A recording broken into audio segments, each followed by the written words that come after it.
All right. So who's opening us this week? Me. This is Theophalon. Oh, we're starting now. Yep. This is Bertrand. We're high. Yeah, we're not the most sober we've ever been.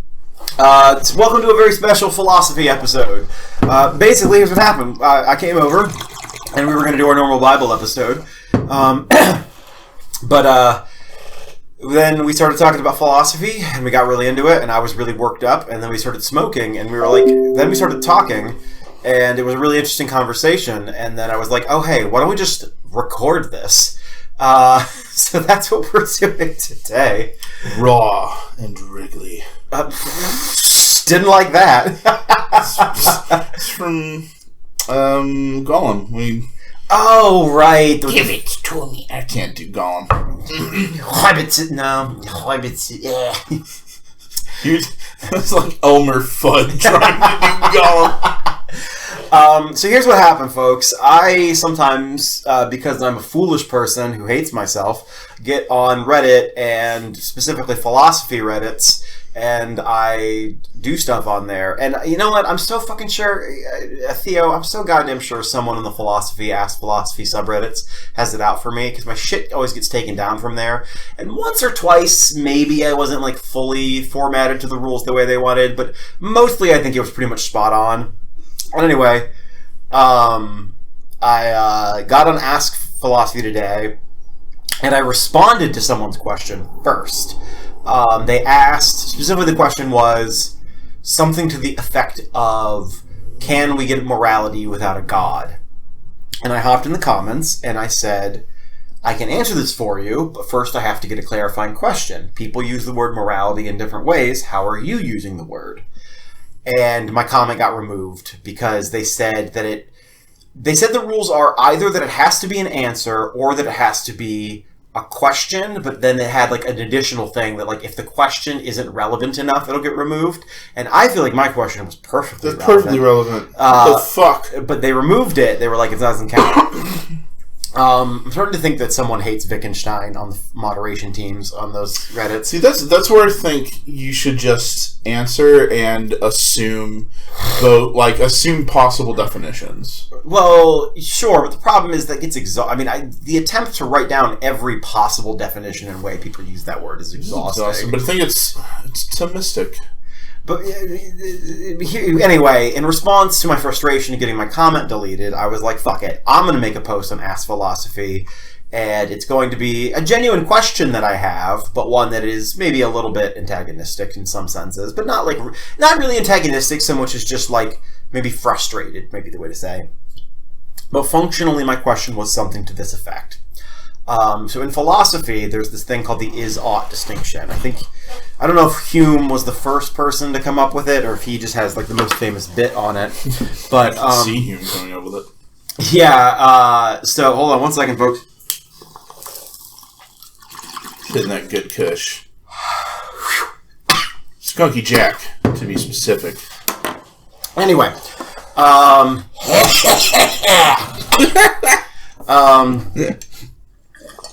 Is-ought distinction. Basically, it was Hume talking about like ethics and shit. Because in ethics, we normally talk about oughts, like what you ought to do, what you should do, whatever. And then Hume said, he's like, hey, all right, so here's the problem. He's like, just to interject real quick, if you're familiar with, in whatever field you study, descriptivism versus prescriptivism, this is basically the philosophical version of that. Yeah. It's like, is life just, it is what it is, or is there actually a should out there? Yeah, it's descriptive statements are about how things are, and prescriptive statements about how things should be, right? And in philosophy, there's sort of a similar idea. And Hume was talking about how you can't get an ought from an is. And so Hume's like, here's what you can never do. He's like, there's all kinds of ises in the world, which is to say all kinds of facts, all kinds of ways things are. It is the case that rocks fall when dropped. It is the case that the sun rises. It is the case that baking soda and vinegar release carbon dioxide. But Hume said that there's a gap between those ises and then oughts. You could never get from one to the other, he said. You could never derive how you ought to behave from the way that the world in fact happens to be. And that's what Hume said. And anyway, I find this frustrating, and I'm about to explain why. And this was my question that I asked on Ask Philosophy. And there are, I want to be clear, there are there are ways of addressing this question in a way that I think is intelligible, but a lot of the time, no. We'll kind of get into this. But I asked the question, I was like, it is, in my opinion, that before we act or assume that if we are to act as if a thing exists, it must first be demonstrated, in fact, that it does exist. I think this is a very reasonable position. All kinds of things could be true, but we can't act with respect to everything that could be true. We have to act with respect to what we know to be true with at least a certain degree of evidence. There could be a teapot orbiting the sun, but I will not act as if this is the case until I have a good reason to think so. I think that's Bertrand Russell's, one of his examples he used for something related to God. Is that the Bertrand that inspired you? Bertrand Russell? Yes, it is. He's one of my favorite philosophers. Didn't get everything right, but in fact got some stuff very wrong. But he's still, I think, a really great influence. And he did some cool stuff. He was like part of organizations that helped. He was British, and he part of some organizations that advocated for the rights of people in India, and all kinds of other cool shit. Cool dude, smart dude. Anyway, he killed the barber though. Well, that's the whole fragment. We'll get into that. I've got to save the barber, man. We can't talk about the barber right now. Anyway, I said on the post that, if we are to... We should know that something exists before we act that it exists. And I humbly suggested, it was like, there seems to be all kinds of people out there assuming that an ought exists, but I've never heard anybody demonstrate that it does. And so my question was like, there seems to be all kinds of people looking around for oughts. But I don't know that anybody has demonstrated that these oughts exist, so it's sort of confusing to me. And sort of running parallel, there are different ways of phrasing this that kind of get at similar ideas. And we'll kind of, I guess I'll kind of cut, rather than talking about the post, I'm going to cut to the chase. I'm going to cut to the goddamn chase. Here's the point. Here's the point. Here we go. Okay. There's the ways that people use the word oughts. There's really only a handful of ways that make sense to me. So, for example, I understand this. If you say, if you want big muscles, you ought to lift weights. I get what that means. That's an if-then statement. Perfect. Great. We use them all the time. I also know what it means in terms of, like... You're describing just a mechanical likelihood. Yeah, a relation. Yeah, and you can do this for anything. If you want good grades, you ought to study. You can do this for all kinds of stuff. Yeah, if you want to fire, you ought to... light, tinder, and wood. Yes. And there are bigger and, or more or less complicated versions. Yeah, so you're just describing cause and effect relationship. Functionally, yeah. And then there's another sense in which which is related, but it's sort of grammatically a little bit different, which is a sense of prediction. So you can imagine a mechanic saying, okay, I've made some adjustments to your engine, it ought to run now, which is a kind of appeal to prediction with respect to expertise, which ultimately is grounded in cause and effect relationships. Yeah, so this is an extension of that. Yeah.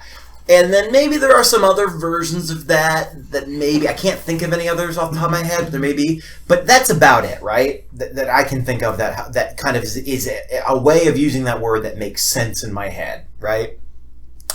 But people often seem to use the term ought in a way that isn't those two ways, especially with respect to ethics, right? Oh, is your food here? It's been picked up. Okay, well, we'll have to take a break at some point. You got pizza? Pizza. What kind of pizza did you get? It's custom. Trying to... Oh, shit! What? I forgot to change the sauce! What sauce is on it? Marinara! And what sauce did you want? Like a white sauce, What's with the toppings? Basically, I just wanted to create a Mediterranean pizza. Wait, when you say white sauce, do you mean like an oil-based thing for like a white pizza, or do you mean like an Alfredo sauce? Either, I guess. I would accept Alfredo if it's good. Yeah. But I'd like a Mediterranean, like a butter sauce or sort of like pesto, perhaps. Yeah, perhaps a pesto. But pesto, that sounds good. Like pesto chicken pizza, that sounds good. Mediterranean. So I should have done chicken. I got bacon. I got black olives. I got green olives. I'm glad I'm not having any because I can't stand olives and of any color. spinach. It does sound good. Oh, I can't stand it. It's like my one. It's honestly like my one food thing for like fairly commonly eaten foods. Like I can do just about anything else. Mushrooms. Mushrooms. Love mushrooms. I hate Super mushrooms. great. I've tried to like mushrooms. Tried to like mushrooms multiple times. In a pasta sauce on a sandwich. So good. There was one time at the college we used to go to. I was invited to a fancy dinner, and I can't remember why. It was one of those like 3-course meal things. Like an on-campus fancy dinner? Yeah. Oh, okay. Anyway, the main course was mushroom stuffed chicken. And it didn't even occur to me it was mushroom stuff till I like looked at the description. Because it was so good. It's like, what is this stuff? And it was like minced, like really small cubes. Which does suggest to some degree it's psychological. Yes, but like they did something to the mushroom. I don't know what kind of mushroom, first of all. I don't know what sort of sauce it was in. I don't know how it was prepared. I don't know any of those things. The menu just says mushroom stuffed chicken. But it was great. Like it was like a positive crisis, It's like, I can't believe this. Positive. I've never heard that phrase before, but now I'm like really like it's vibing with me now. Have you heard of positive crisis? Eucatastrophe? No, what are you talking about? Eucatastrophe is one of Tolkien's concepts. You in the sense of EU, in the sense of like eudaimonia. Yes. Okay. So eucatastrophe is the moment in a narrative in which the certain death that you were certain was going to happen, or the consequence, the bad thing, is averted. That's like, it's the moment like, by God, Jim, he did it. So like when the Rohirrim arrive, maybe. Yes. Okay, I got that. Wait, is that related? Are these you in this prefix? Is that related to euphemism? You think? It seems plausible. Like a happy way of saying, because you means basically happy, right? I'm not sure. I assume it's a form of pretext, like a. I think the term "you" as a prefix. It's a prefix, yeah, not pretext. Because like euphoric, right? Yeah, right. So I think the prefix "you" indicates happy, right? Happy, good. So like happy or good, maybe that kind of thing. So maybe like euphemism is like a happy way of saying something, or like a better way. Yeah, that kind of related way. Did you know? We are so off topic now. Did you know? Back, full circle. Did you? Did you know that the word font, as in like type font, here we go, is etymologically related to the word fondue? Yeah, this is our friend's. He decided if he just wanted to be the most powerfully nerdy he could at a party, he was going to be that guy that stood in the corner and be like, "Did you know?" Oh, right. I remember that. But yes. Fond. Because it's related to the word for melt. Yeah, so. Because they used to melt down the typeset to get different, like, sets of, like, letters. And fondue, melt, you get it. Isn't that fun? That is fun. You know what? What did that randomly remind me of?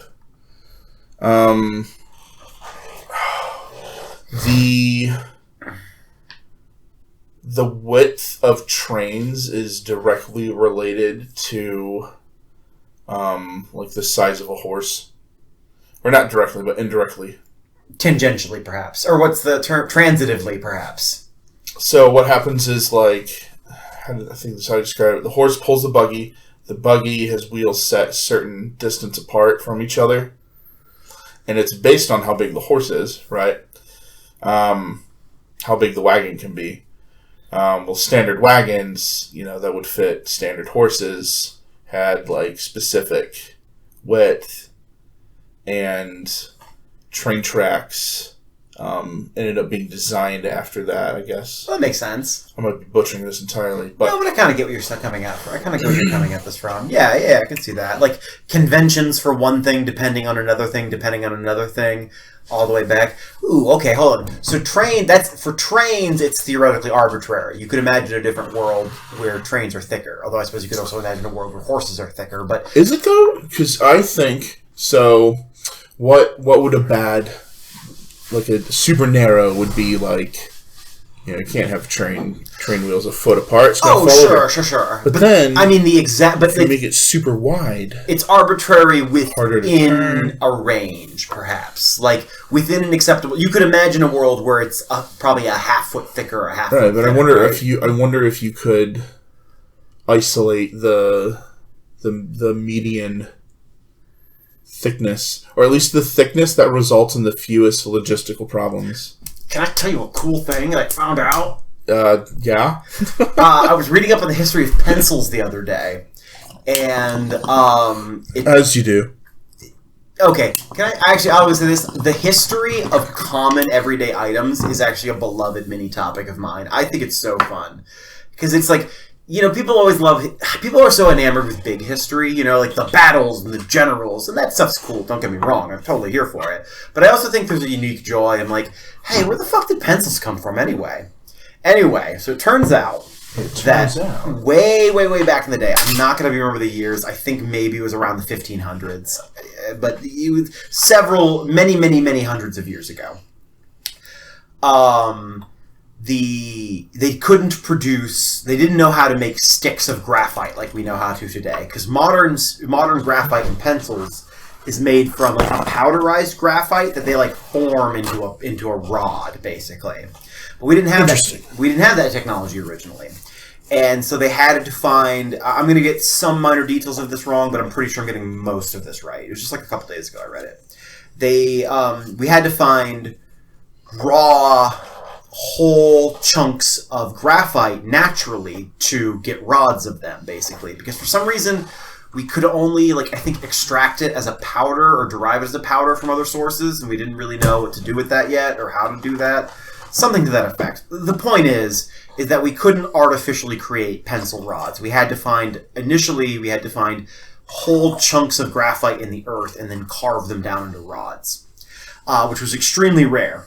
And I think, as I remember correctly, there's basically only one source on Earth at the time that we knew about, and maybe even up till today, that's like a natural huge graphite mine. And it was found in England.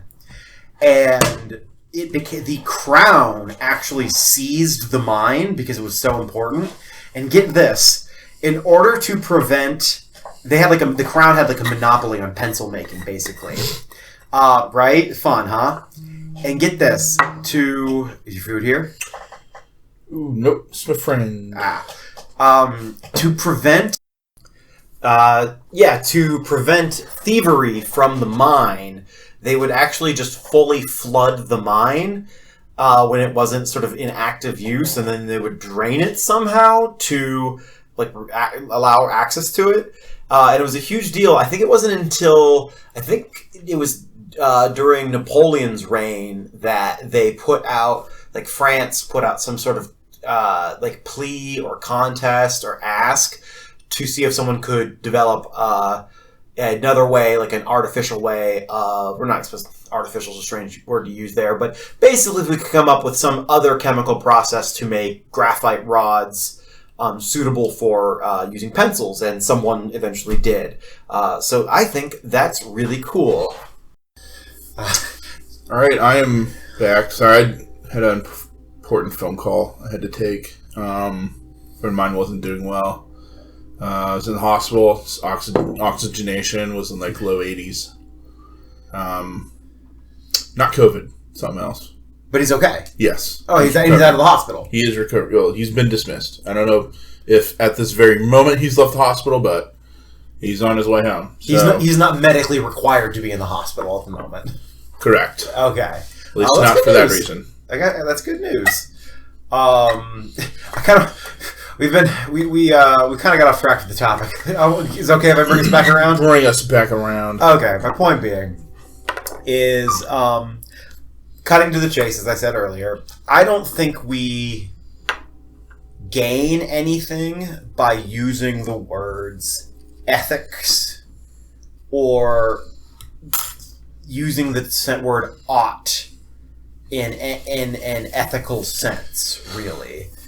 And in fact, I think using those words, sort of layering them on top of the words that kind of already get the job done, obfuscates issues and prolongs disagreements. That is my position. Okay, so I'm surprised I haven't asked this yet. Are you taking a position similar to Nothing Buttery? Can you say a little bit more about that? For our audience, if You don't know what nothing butter is. It comes from the phrase nothing but. And classic example, what is love? It's nothing but serotonin, dopamine, chemicals in your brain. What is revolution? It's nothing but organisms interacting with other organisms, and their interactions are just chemicals interacting with chemicals, which is just particles interacting with particles. It's just nothing but the most basic of building blocks just smacking around in space. Yeah, I mean, that phrasing seems to be an attempt from someone to say more than they're strictly saying by itself. That seems to have a negative connotation to it. I mean, in some degree, you could say that what is reducible is also expandable. Is that a good phrase to use there? Yeah, I mean, I don't think... okay, can I tell you, it's a little bit like the difference between saying such and such, this person is a janitor. That's a sentence. And then you have the other sentence, which this person is just a janitor. One of those is just a statement of fact.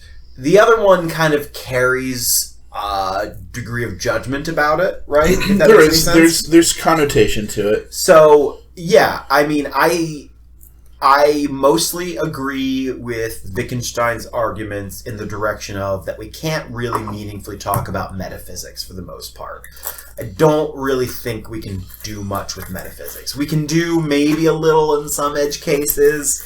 And certainly, I will say a major violation of this for me that I'm being open about is I do think consciousness is very strange, and I tend to agree with I tend to disagree with Daniel Dennett, and I tend to agree with David Chalmers and Thomas Nagel, who suggest that at a minimum, their position is that the mind isn't, or consciousness is not, specifically consciousness is the phrase to use, not the mind, because they use that term for other things. Consciousness is only explainable in terms of non-physical realities or explanations.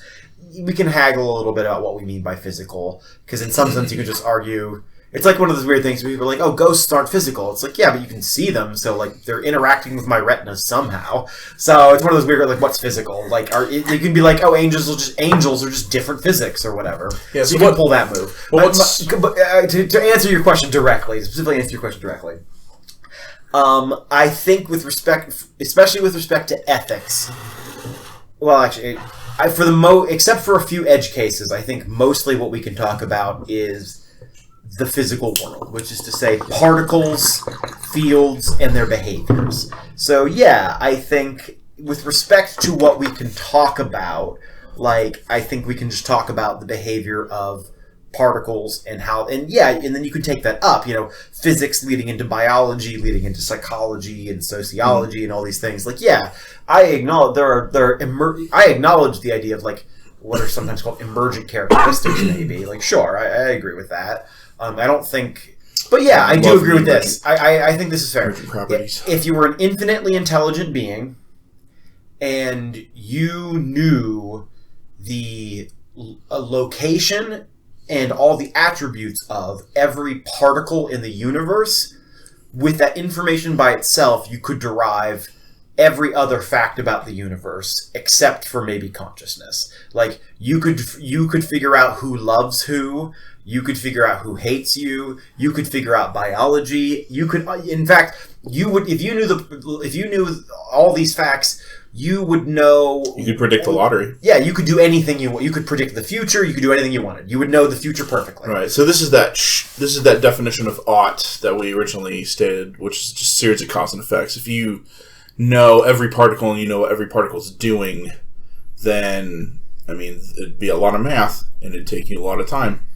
But you could predict the next shows that would be a hit. You would know what books are written. Whatever streaming service, right. You would know who marries who dies when.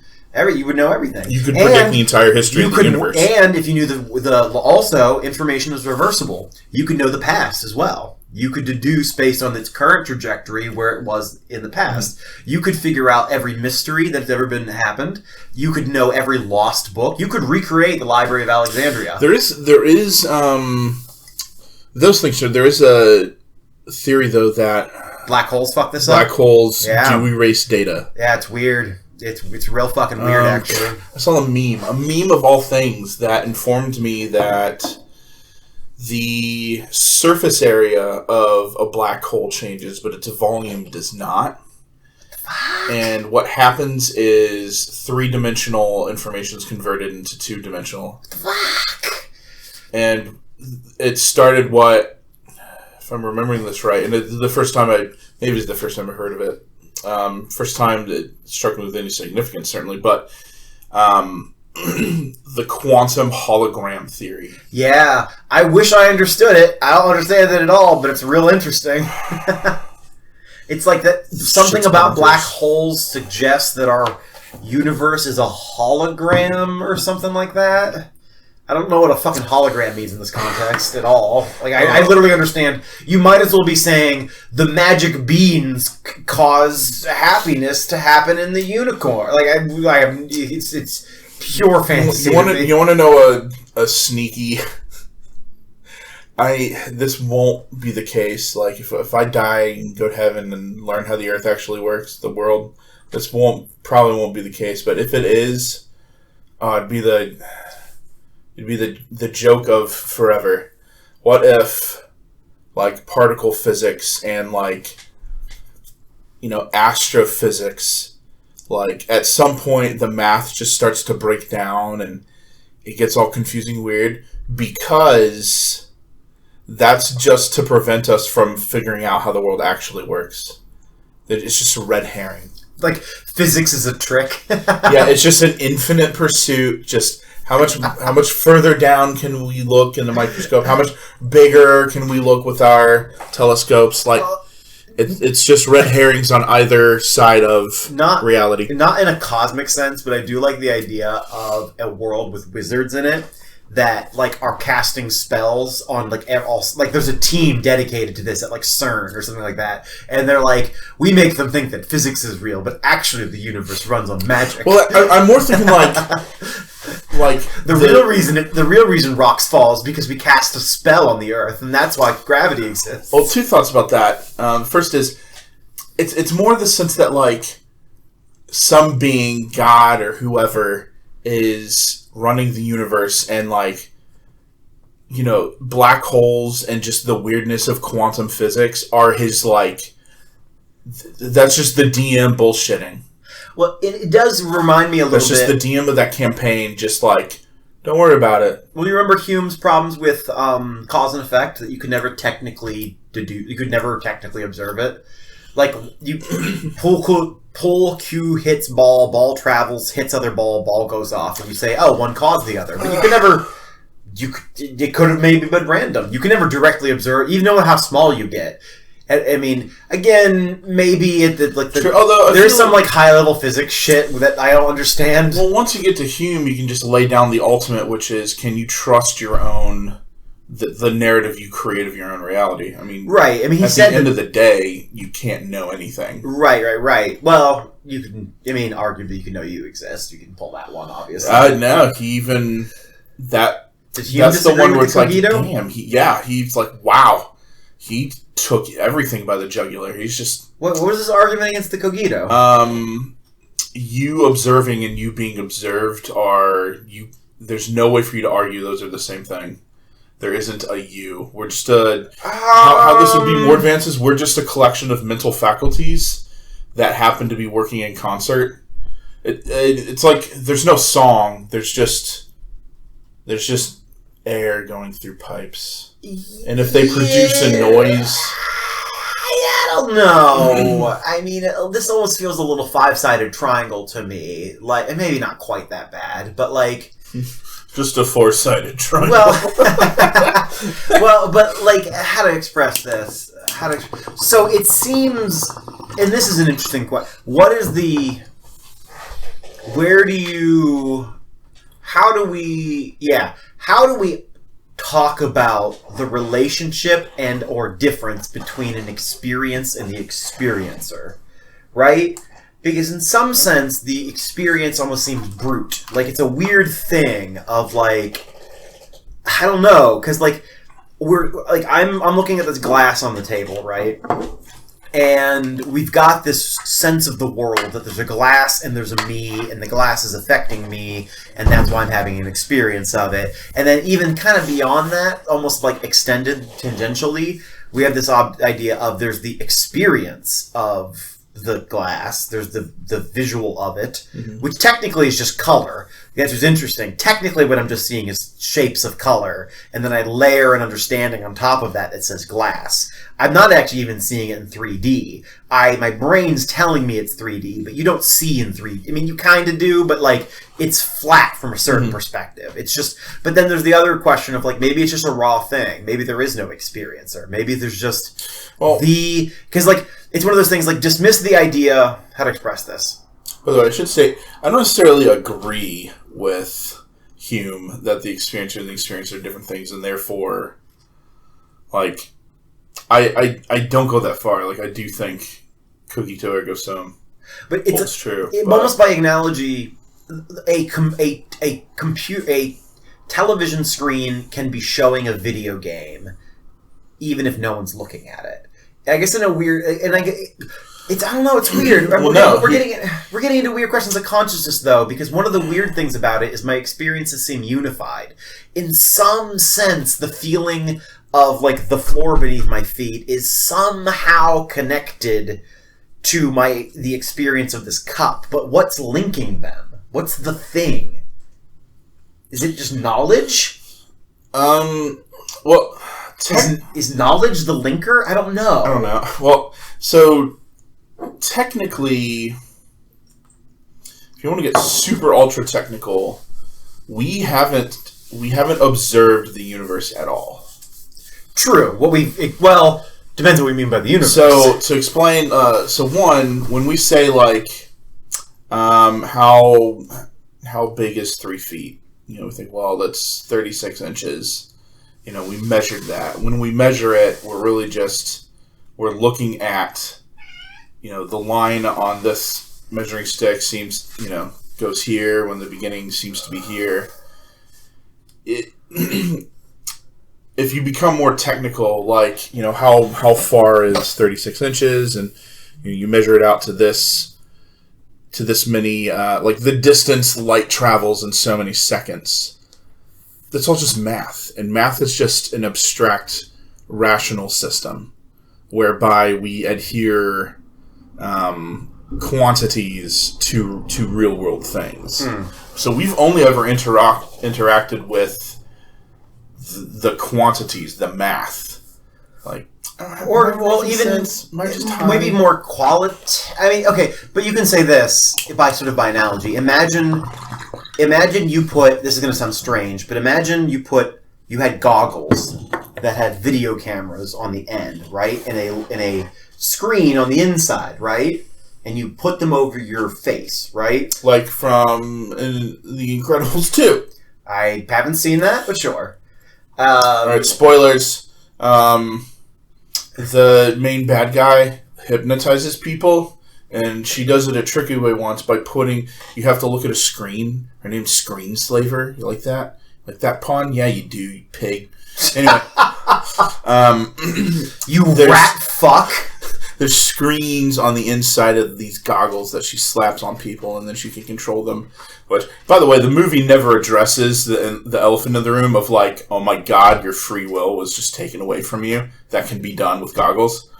But it's a mechanic in the the movie that is important to know. Sure, but you can imagine this. You can imagine walking around and like looking at this room, and it's a very short pipeline from the camera to the screen. Sure. But you could operate. You could go about your day with this, right? Mm-hmm. Okay, cool. What I've just described is actually what we're all doing anyway.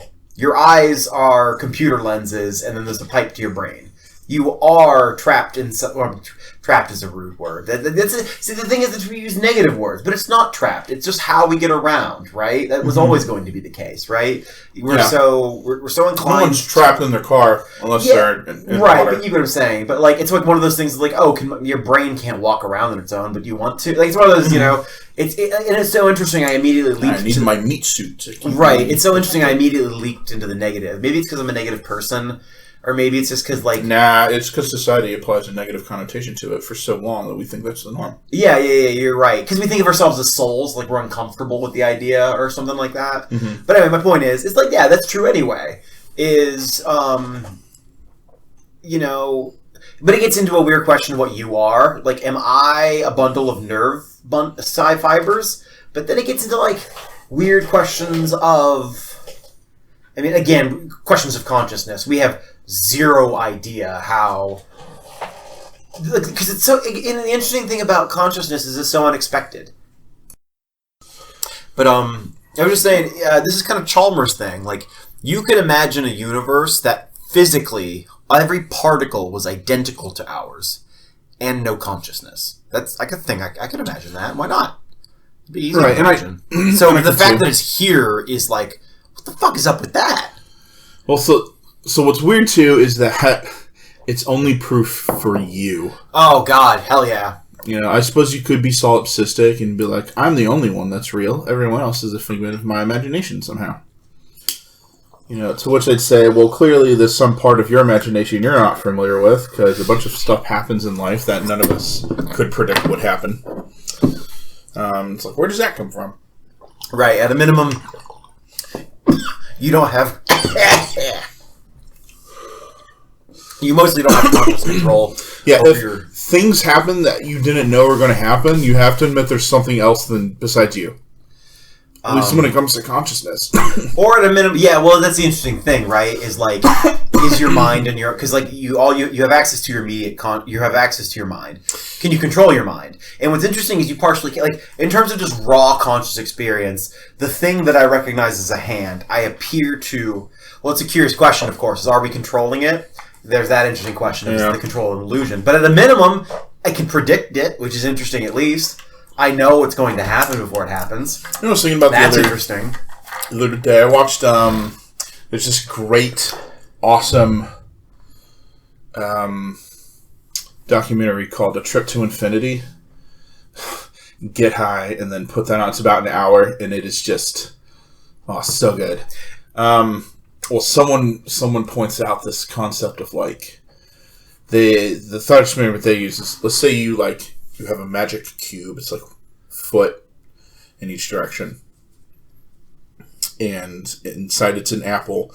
And you just have it on your front yard. And you just... Wait, it's a box with an apple inside? It's a box with an apple. You just put an apple in and you close the box. Okay, gotcha. Now, the box is magic. It has sealed off reality outside from reality inside. Okay, so two separate conceptual causal universes. Yeah, so basically, it's just to say neither one's influencing the other.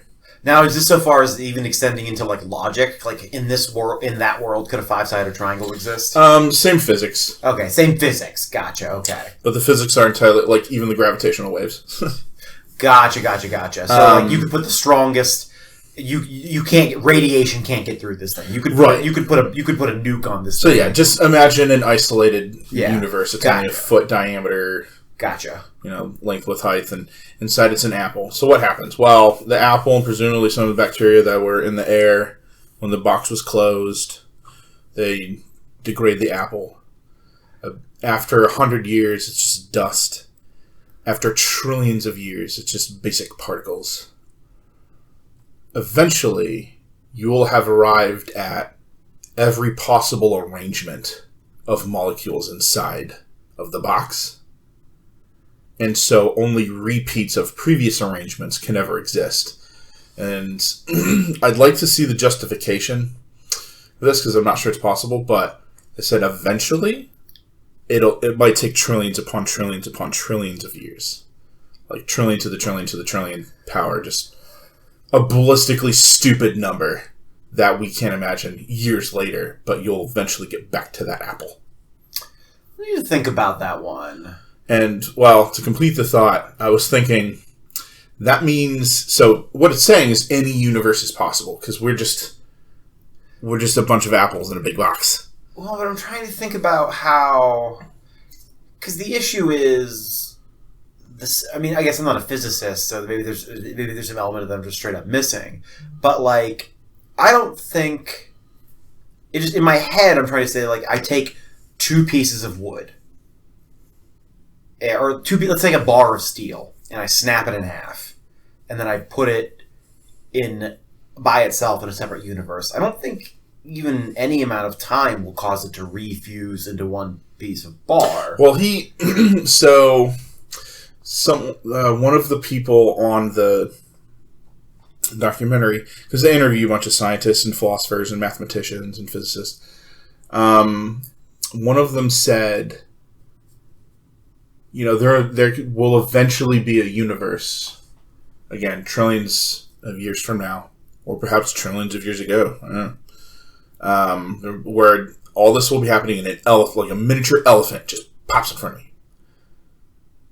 And so I question, it's like this, let's go back to the apple decomposing. Most likely it's just going to be decomposed until it becomes literal dirt and dust, and then its individual elements.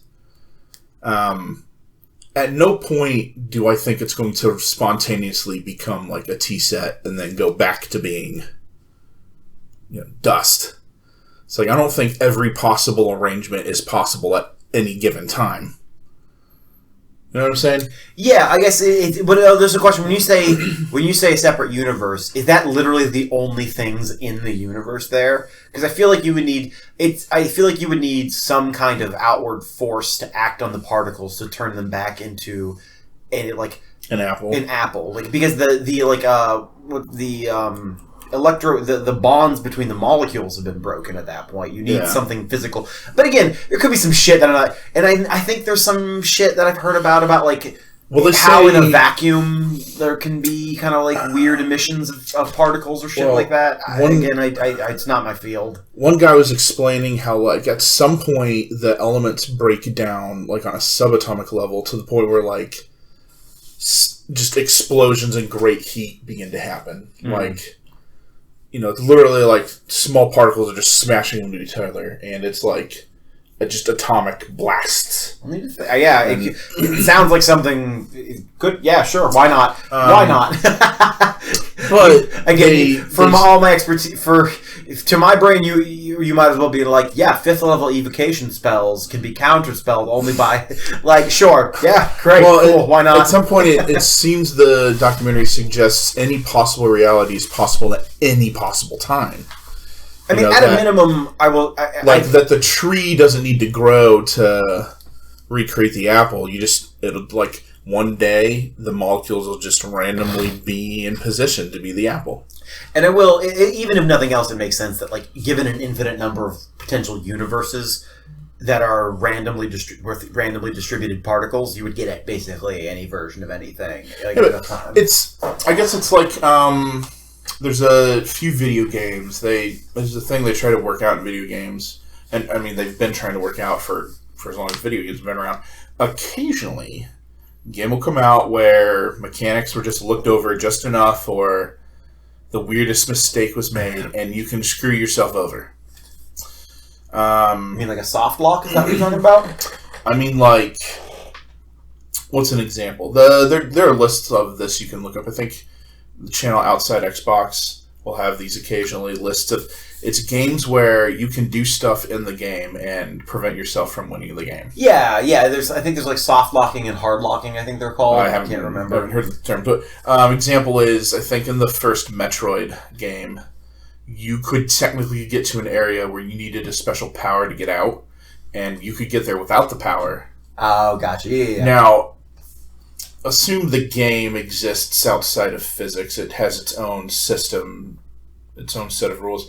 Never, ever will Samus get out of the situation. She can go back and forth. It's another example. Physics don't allow for it. Yeah, another example. If you, I learned this in a chess tournament because it happened to me. If you have two kings, and one of the kings has a knight, that no one will ever win. There is never, mathematically, there's no possible way for the knight and the king to checkmate the other king in such a way that the king can't get out of it. You can, I think it's possible to stalemate. That might even not be possible.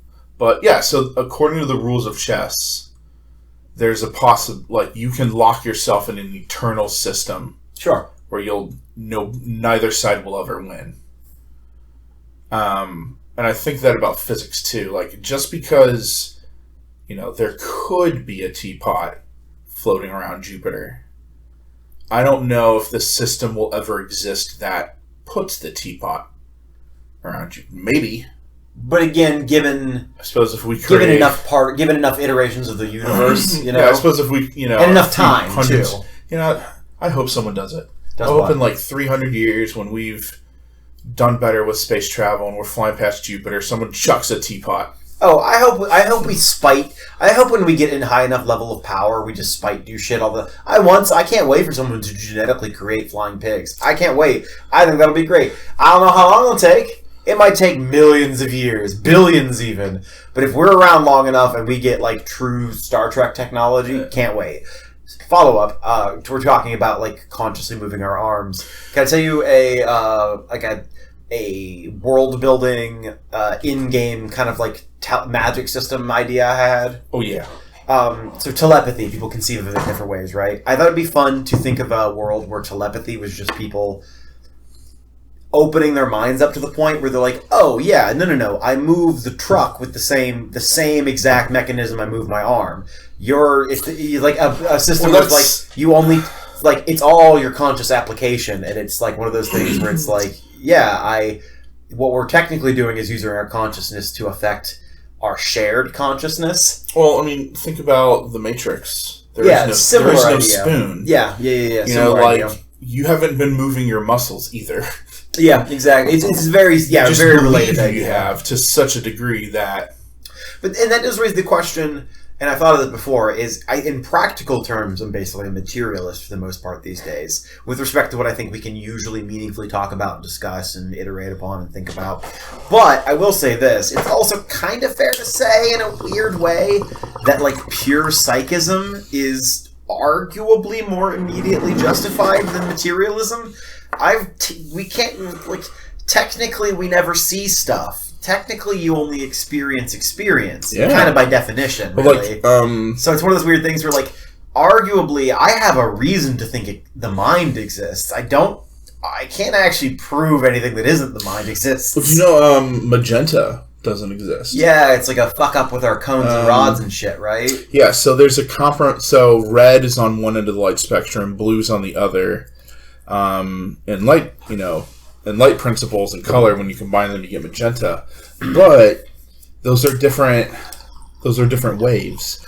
Our brain, instead of seeing like a red blue or blue yellow like interchangeably, or seeing both at once, no, like a third new thing is made, and that is magenta. But you don't see magenta, you hallucinate magenta. But follow up, you kind of hallucinate everything. So, well, that's where I was going with that. It's one of those things where it's like, oh, magenta doesn't exist. What you mean is that it's not one wavelength of light, but it exists in the sense that, yeah, it's a thing that you see. You experience it. Color doesn't exist. Sure. Color's a thought. Color's math, in a sense. Color's represented by math, but the color itself isn't the math. Well, actually, can I pitch a fun conceptual framework here to you? Sure. Okay, so light is determined by the wavelength, or the color that we see, that we experience. Our experiential version of this is the wavelength, right? But it's kind of an interesting question of, and I think video games are actually a great metaphor for thinking about a lot of this stuff. Let's say you're playing a game of Super Mario Brothers, right? All right. You jump and you fall, right? Yep. Is there gravity in the game? There's the simulation of gravity, which is represented by the jump. So what you're seeing is colors on a screen doing a thing. Yeah.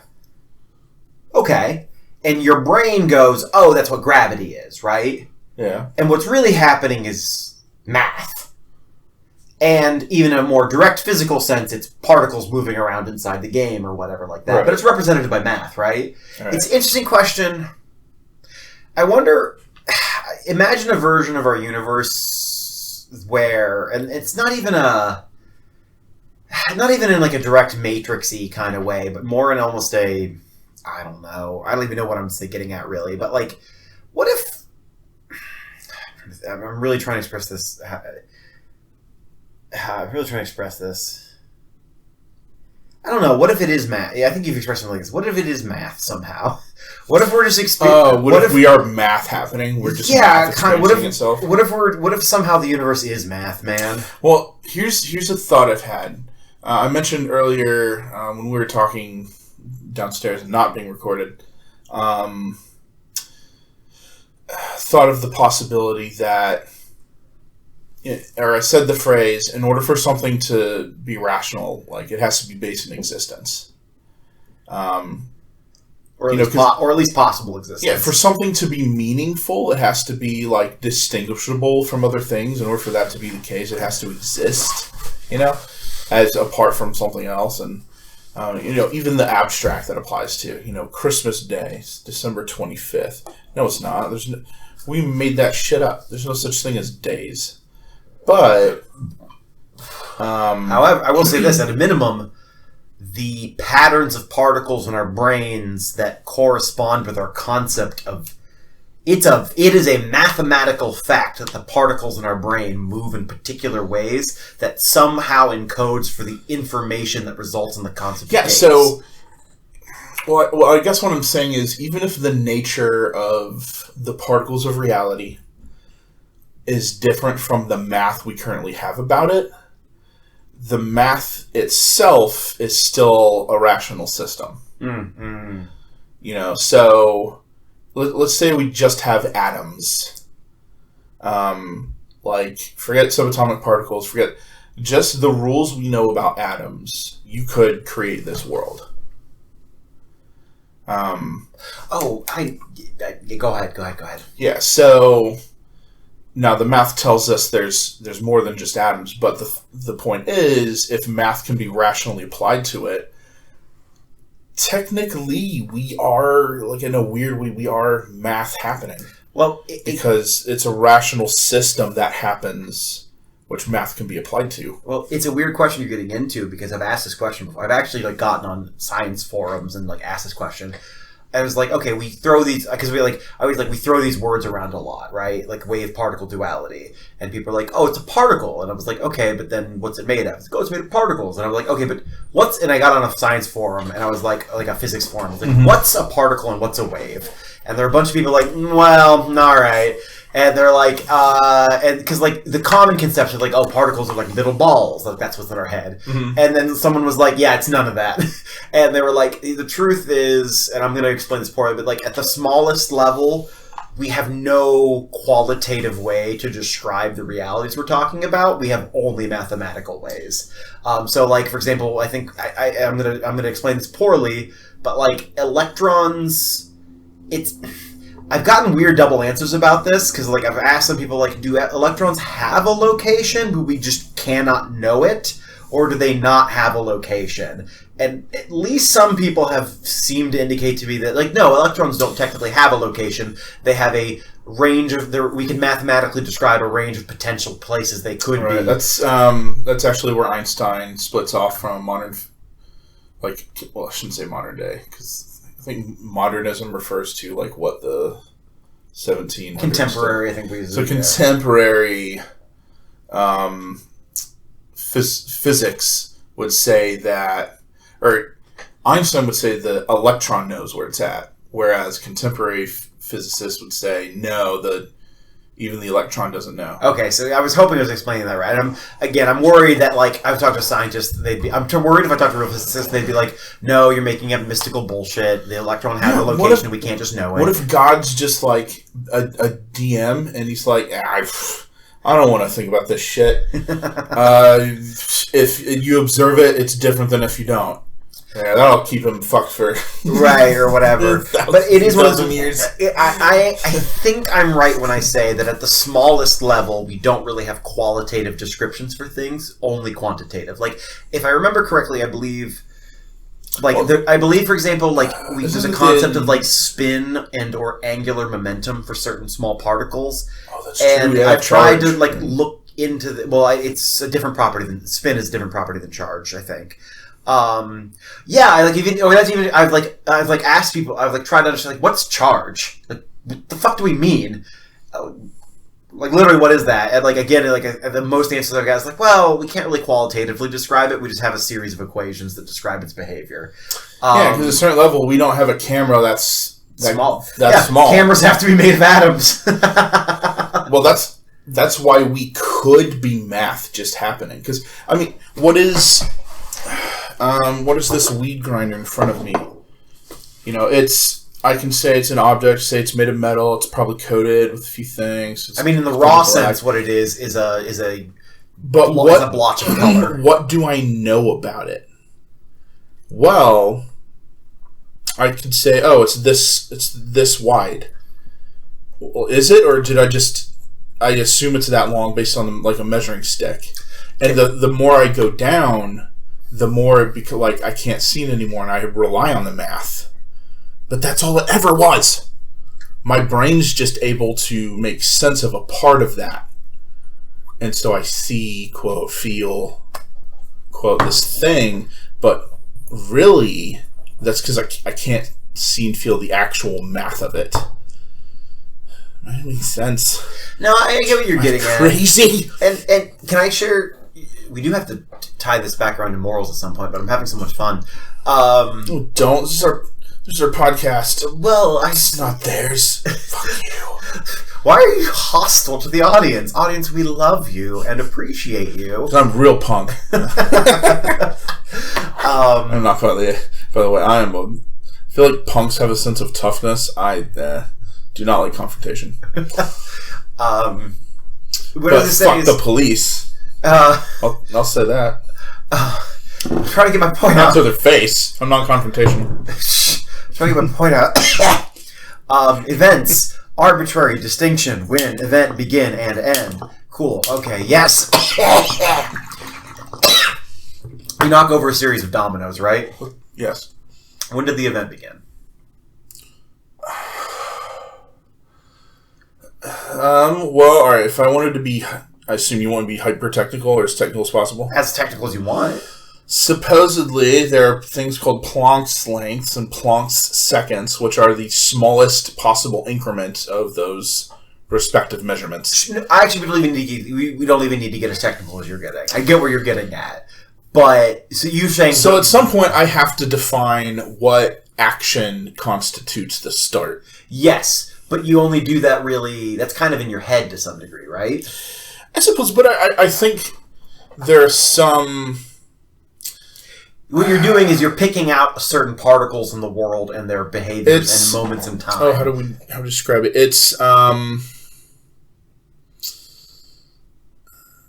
indeterminately determinate, is what I would say. So, for instance, let's ask a real-world question about things bumping into each other.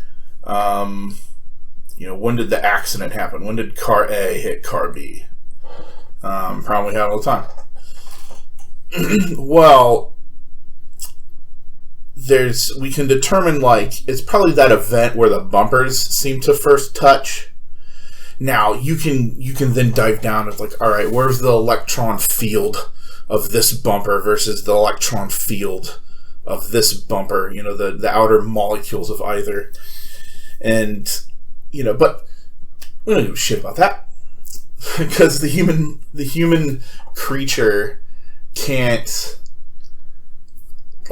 we either say, there's never a need for us to be that specific in our day-to-day lives. Would I be wrong if I said the accident started when the person missed the red light?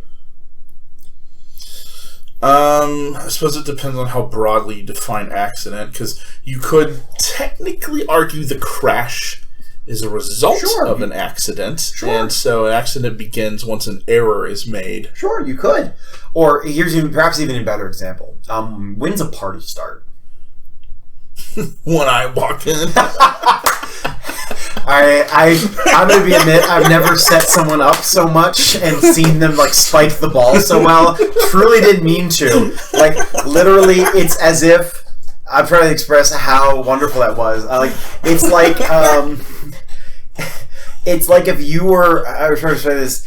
It's like if you were in a shootout and you dropped your gun and I was just like walking by and my foot like I was like a dude doing hacky sack in the corner, totally unrelated to you, and I randomly hacky sacked the gun back to you, and then you won your gunfight. My point being is... There's a universe where that'll happen. I'm going to go ahead and just cut to the point. From a certain perspective, I think it's kind of interesting to think of the universe as one event. It's an event that started a long, long time ago, and it hasn't stopped yet. Kind of like you hit the billiard balls on the billiard table. The first ball hits the other ball, but then the event keeps going. It clacks into other balls, into other balls, into other balls. The whole thing is one system. We aren't just.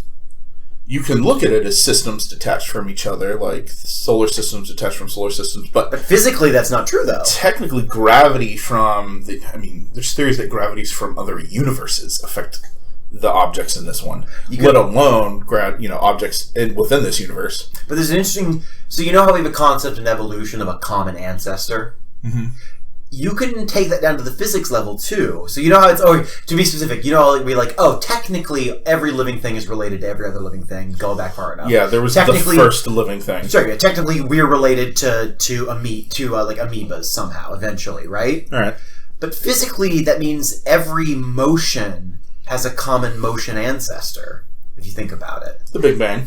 Yeah, but that's fun, right? Like when you see an acorn fall from a tree and you walk down the road next to the acorn, trace the particle physics of that acorn and you walking by back far enough, and you and that acorn falling are part of the same process that started a long time ago. I would actually the same physical process. I was thinking about it. What if there's this thing in the physics called the God equation, which would be it's a unified theory of everything. Basically, it's the one equation that would explain the four forces of the universe, which are electromagnetism, gravity, strong nuclear forces, and weak nuclear forces.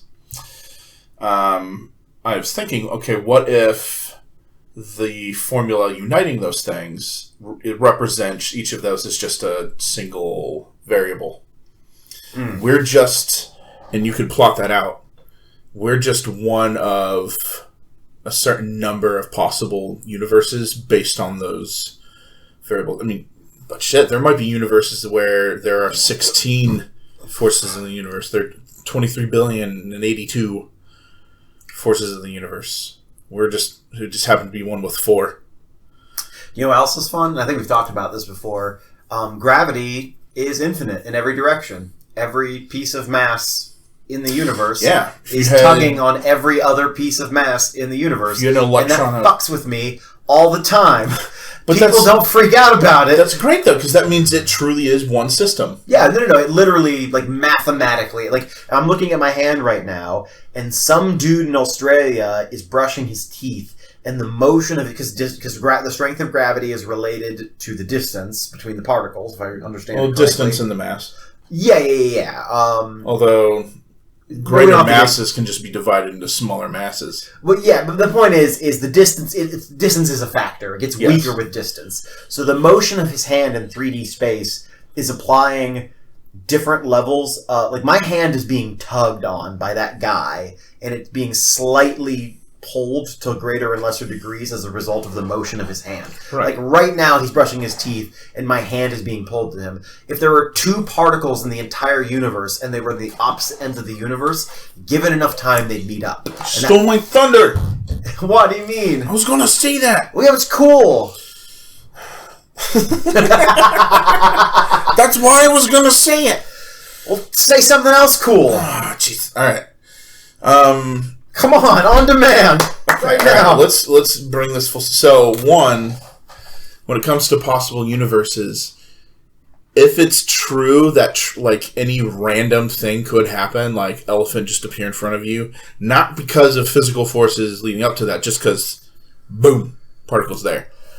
There's a world where magic's happening according to a mathematical system, all by pure coincidence.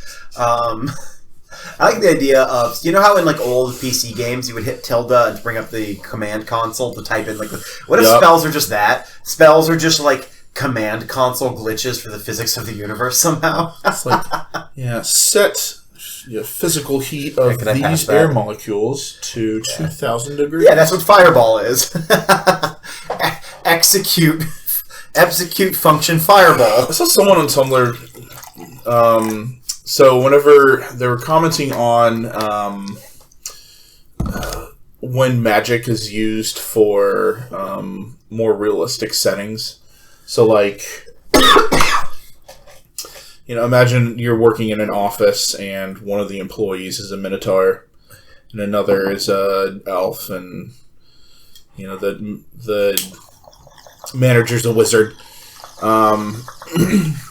Where's it going with this? Where am I? I don't know. What's my name? Do I exist? Am I real? Bring it in. So you're saying, with the fantasy and the thing and the magic in real world situations. Oh yes, likelihood. Possible worlds. So systems of magic. What did you say before?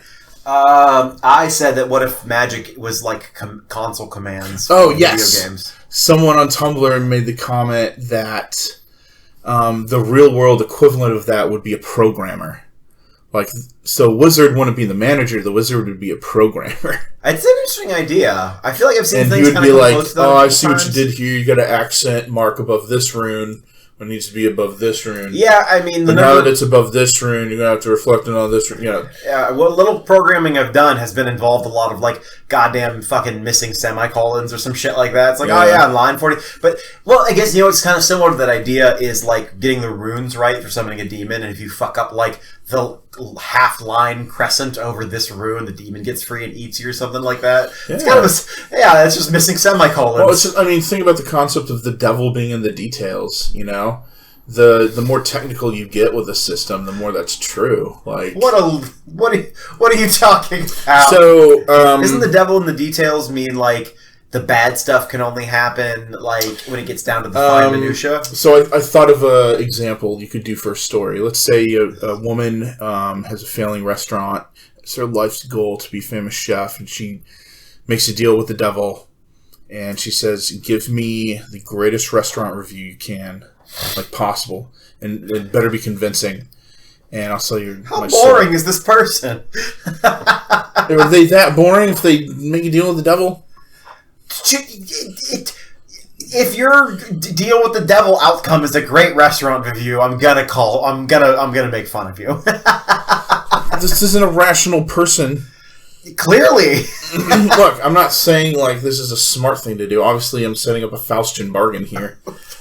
Well, normally even in a Faustian Barsten, it's for like eternal life or something like that, or like to be the most beautiful woman in the world. Do you know what Faust got out of his Faustian bargain? No, I he actually just has a demon friend that is invisible to everyone but him. It's Mephistopheles? I think, right? Yeah, and the demon just does stuff for him.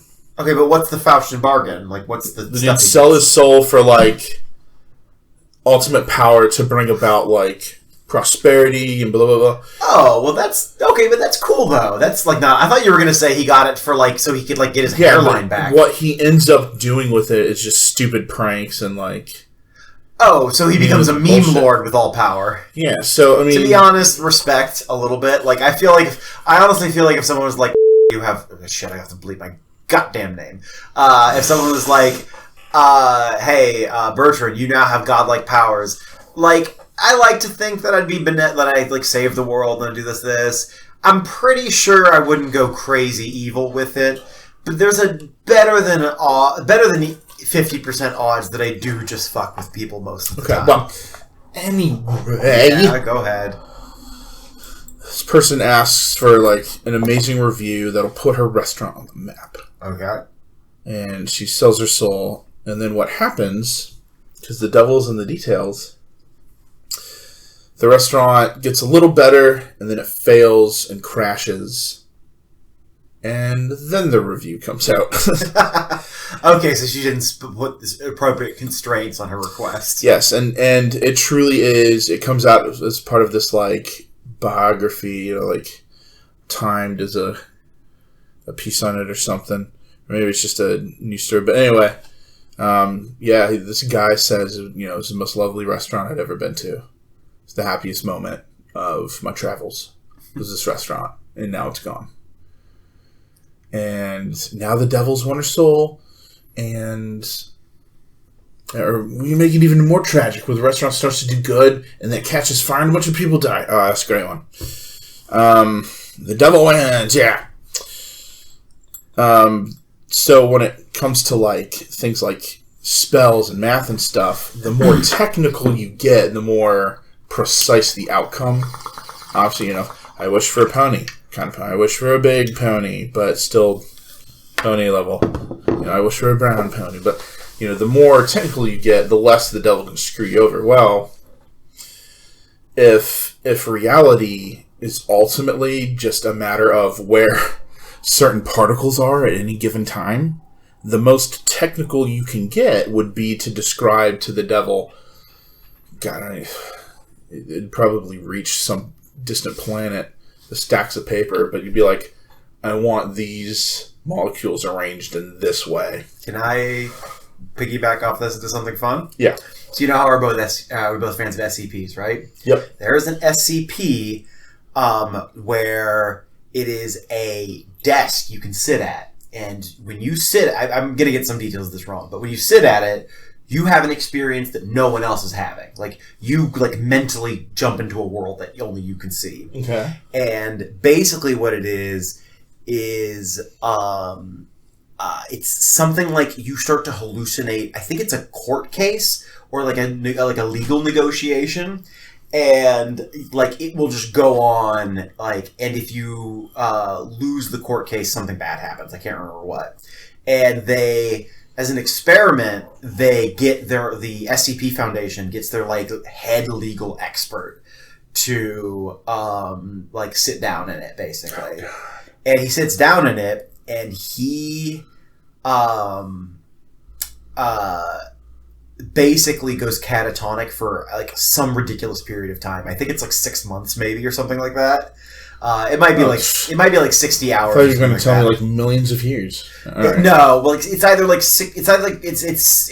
can't remember. It's somewhere between 60 hours and 6 months. Okay. I don't know. But the point is, he eventually passes out after trembling visibly, and when he comes to, he's holding legal notes or something like that, and it's a 9,000 word legal memo on what the word shall is defined as. Jesus Christ.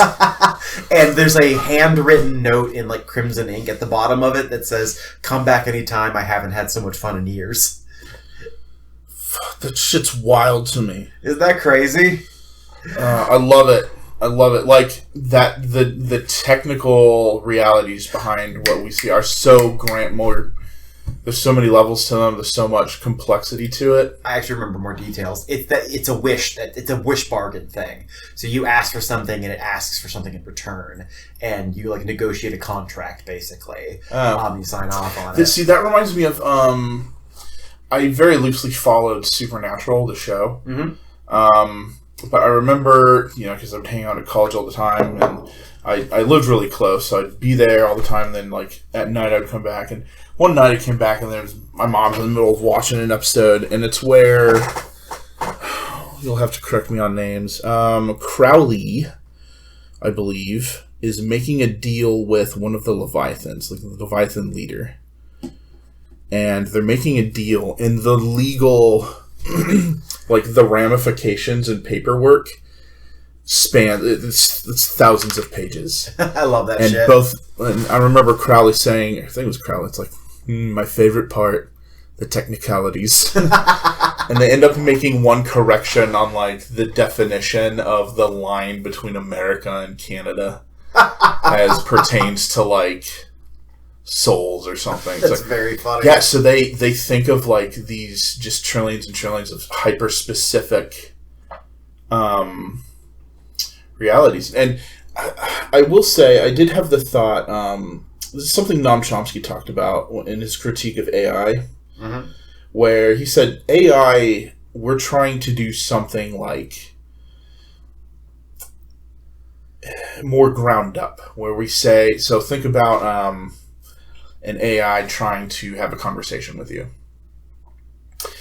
It knows roughly how to use words because it knows, like, it's learning every situation where we can learn the word. Or maybe something simpler, like chess. It learns chess by saying, like, oh, in this scenario, this particular arrangement of these particular particles, these players, these pieces, I should do this. Yeah, it knows all the permutations. Well, Chomsky's saying what it should develop is like, I suppose you would call it an intuition, where the robot is learning not just by random permutations. So, I guess what I'm saying, he's not playing. He's learning. The robot should learn to play by ear. What the robot is learning is just, oh, I play this note, then this note, then this note, then this note. But if you teach a robot all bajillion permutations, technically it doesn't need that. Sure. Well, but and there's an interesting question of, first of all, this is assuming that this isn't what humans do, which maybe. There's an argument to be made that is what humans do. That humans do memorize permutations. It may be unconscious on some level, but that's what learning is to some degree. So I'm not saying it's necessarily true, but you could make that case. Right, so humans do learn permutations. So, for instance, historical facts are like this. There's nothing about George Washington that would say his birthday is April 24th. I don't know if it's April 24th. Did you believe me for a second? Probably. You said it pretty confidently. I believed you. Yeah, exactly. I'm going to Google it, and if it's April 24th, I'm going to freak the fuck out. There's nothing about George. I mean, I suppose the year he was born, but even then, the year is just arbitrarily given. It just depends on your calendar. Well, I suppose if you can argue there's a start to the universe, that would be the one non-arbitrary thing there. But at any rate, where the hell was the guy going? I don't know. You brought up George Washington. I was really curious. This is why I shouldn't get high that often. I lose my train of thought. That's the one symptom of being high I wish didn't happen. Like it's like a weird pair of scissors. Just snip. Was that a thing? Your ADT is like amplified by 6, I think, by weed. It is. Well, I was telling Bertrand earlier, ADD, ADHD, it's like you don't have a single train of thought. You just have a bunch of tangents. It's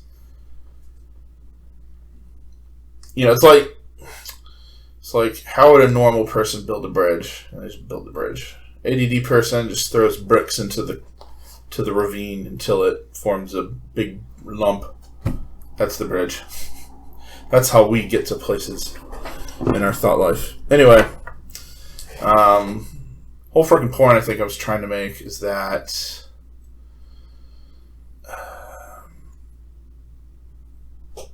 Crowley, this example where the devil's in the details.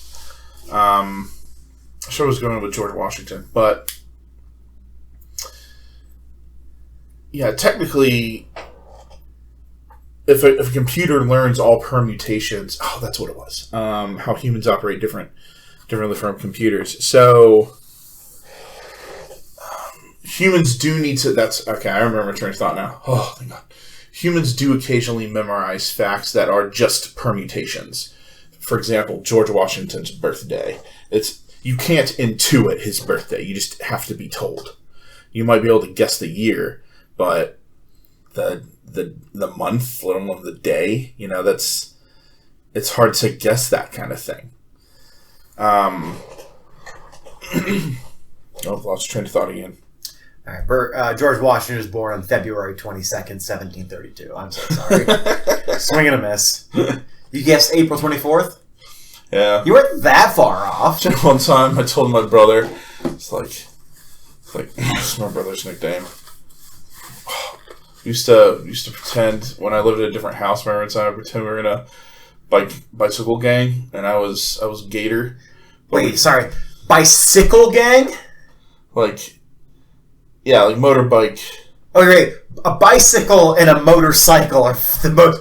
A motorcycle gang is scary. A bicycle gang is hilarious. Well, see, there are various levels of seriousness. Sometimes... Ring, ring! Yeah, sometimes there's tricycles, you know? So we're the... You can't... We lived on a road called Duber, so we'd call ourselves... I'd call us the Duber House Bicycle Gang. Or the Duber House Motorcycle Gang. But I was Tank, but my little brother was... we'd call him Little Bubble. Sorry. I'm just imagining like Hell's Angels on like little girls' bikes now. Me and Chester are gonna fuck you up. Ring. Don't worry. There's a universe where that'll happen. Christ alive. Anyway, go ahead. Yeah, so... I was talking to my brother, Little Bubble, and...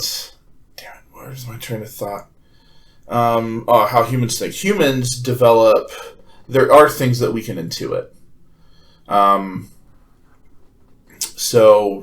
instance, think of, like, farming. Well, I intuit this plant seems thirsty. It seems kind of dried out. I'm going to give it some water. You know, or fire. Like, I intuit that this very big, very bright fire is probably very hot. You know, compared to, say, a candle.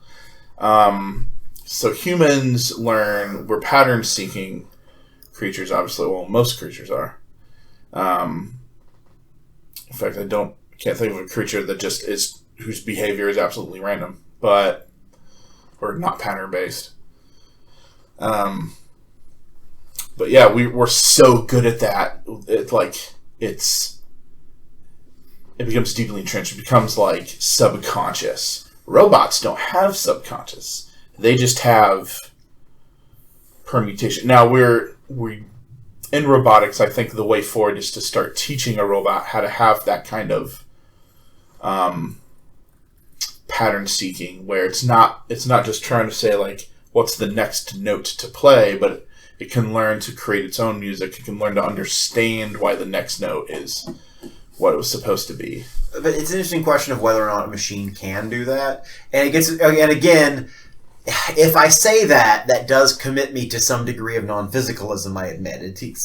If I say that a machine can't learn, it does feel... Or, sorry, if a machine can't intuit, or if a machine can't learn that kind of learning...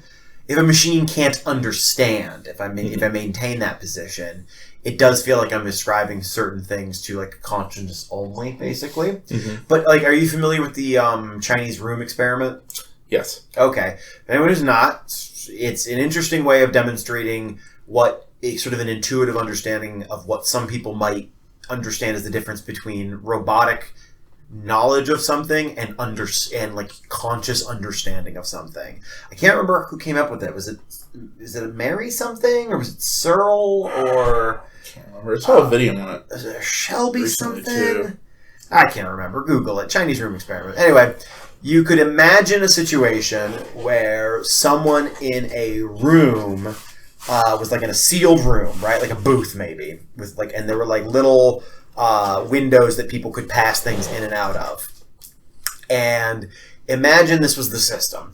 In the input slot, the person in the booth receives some Chinese character or combination of Chinese characters. And like written down. On the scale of not racist, I'm not sure what follows, but the assumption is you don't have any clue what this says in Chinese. I think that it does specify a non-Chinese reader, or Mandarin. I suppose a more updated version would say, like, you've been handed an alien message. Any language you don't know would work, you know? It could be the English room experiment if you don't speak English. Right. You receive an input of some language you don't understand. But, no worries, you've got you have no time limit, and you've got a book. Actually, you've got many books. Actually, more book, like a library. And in this library, you can look up a translation of the language you got to a different language. I think it's specified not a language. I think both. I don't think you don't speak either language, right? Well, what it is, it's all one language, but you can look up. Oh, right. It's all the same language you've been given, and it will tell you the output you should give. Yeah, the appropriate response. So it is the same language both times. It's the same language, yeah. Gotcha. And doing this, you could basically, from the outside perspective, from someone who's... I suppose it could be a different language. It would just make this weird. Yeah. We'll keep it the same language. And but from the idea of someone outside, they may get the idea that you speak this language. I think this is sometimes related to the concept of a Turing machine. And so it's like, oh, hey, someone from the outside might be like, oh, this person inside speaks my language. That's what's going on. But you don't. You don't know the language. But from the perspective of the system, it kind of like the system I guess that's the point. The system seems to know the language because to some degree, with respect to what's happening, correct outputs are being oriented to correct inputs. And so, but you don't know the language. And some people argue, like, this is what's going on with machines. Machines don't understand language in the sense that we do. We know a language. Machines just give correct outputs to correct inputs. And then it gets into a weird situation of, like, is that it? Does the machine know the language? Or does the machine just give correct outputs to certain inputs? And then it gets into weird questions of, like, is that what we're doing? But no, it seems like we know, I understand what I'm saying. You know what I'm saying? Have I gotten the... Did I get that most right? Well, the room illustrates the possibility that a system can give you, it's like going back to a robot playing chess. I can say, all right, here's the board, here's the arrangement of pieces, what do you do? And the AI can look up, oh, in this permutation, I move this piece here. Does it know why? Or does it just knows that's the appropriate response? Or even more simplify it, like to get down to the particle level, is what's happening is that certain particles are arranged with spatio-temporal relationship to each other in such a way that they will crash into each other in a particular way that has been arranged by some programmer or some program that results in a particular move and result to another particular move that we interpret as a chess response to, but is actually at bottom just a electrochemical process. You know what I'm saying? Right. I actually read a book. I was thinking about it the other day. I can't remember the title. I haven't looked for it very hard, but there's a chance it was lost in the Great Flood of our basement, circa 2017. Rest in peace. But some dude attempted to say he had a character named Adam Ford, and Adam Ford's talking to this robotic orangutan. So, picture an orangutan, but, the legs are like cyber wheels. If you know what this book is, please comment below. But I thought you were going to say, I was really waiting for it to be funny, because I thought you said robotic orangutan, and I really thought you were going to say, imagine an orangutan. That's robotic. But you didn't. You followed through. So there's this red dog. You mean so imagine a dog that is red. Which is to say a dog that is red. No, but you didn't do that. You didn't do that. Which is to say, when you look at it, Continue. Robotic orangutan. And basically it's a philosophical conversation between this guy named Adam Ford, who happens to be a prisoner in a dystopian world, and this orangutan, who's one of the earliest forms of AI. And they're talking, and they bring up that problem. Adam Ford's like, how do I know that you understand what you're saying? What if this is, what if this is just, like a soulless machine moving, and I give it input, and something clunks and clanks, and then it knows what to say back. And that author's explanation was that the orangutan is the room. So that's to say, Oh, I thought you were going to go with the angle of, like, who's to say that's not what you're doing? I thought that's where you were going to take it. Well, I guess what ends up happening is that, yeah, the person doesn't know what's being said, but that's sort of like my tongue doesn't know what it's, and my vocal cords don't know what they're vocalizing when they work. They're just... But, go ahead, sorry. Oh, it's just this person's acting as the ears and mouth of another system. So really the Chinese room doesn't... I suppose the point is that it doesn't say anything. It's just saying, like, oh, there are parts of you that aren't aware of what the rest of you is doing. But it's a little bit like, you can sort of ask the question, what's the difference? Okay, both I and a thermometer have some kind of reaction to applied heat, right? Mm-hmm. Which ultimately, at the bottom level, is a similar physical process, right? It's the thermal energy, particles hitting each other, et cetera, et cetera. So, but like, at the end of the chain, there seems to be something that happens to me that could never really happen with a thermometer, unless we want to say thermometers are conscious, which, I mean, again, I don't know how consciousness works, so like I can't. Again, it seems like it has something to do with brains, but even then, what's kind of weird is we only ever have qualitative, like, technically, everything we know about brains is derived from, you guessed it, conscious experiences. I mean, I can crack open someone's head in a cadaver and, like, look at the brain and poke at it, but that's still just a blotch of color with layered on, like, knowledge about what a brain is and, like, all this other shit. So it gets weird. Consciousness is the one thing I'm willing to be kind of a little bit wooey about, because it's like, yeah, I'm right, and you can't prove me wrong. see, consciousness is one of the things that gives me hope. I was telling Bertrand earlier today that, gosh, I don't even know if I'm Christian anymore. I don't know. I'm a loose theist. I thought you were going to say a Luciferian. I will say I like the idea that God was a person. I suppose I like the idea of there being a trinity, just because I like the number 3 in that respect. But anyway, that's about as Christian as I get. Just the Trinitarian part. I don't even need Jesus to be the person that God was when they visited Earth or became human. Anyway, this is all to say, the one hope I have, or one of the hopes I have that God is real, comes from consciousness. Just like, it is fucking weird, isn't it? Oh, it's the creepy... I'm sorry. Creepy, that was my brain glitching. It's the coolest thing. And it's not creepy, it's mysterious, though. And it does give me shivers to think about. Like, legit goose flesh sometimes when I think about, like, how fucking weird it is that I'm aware of shit.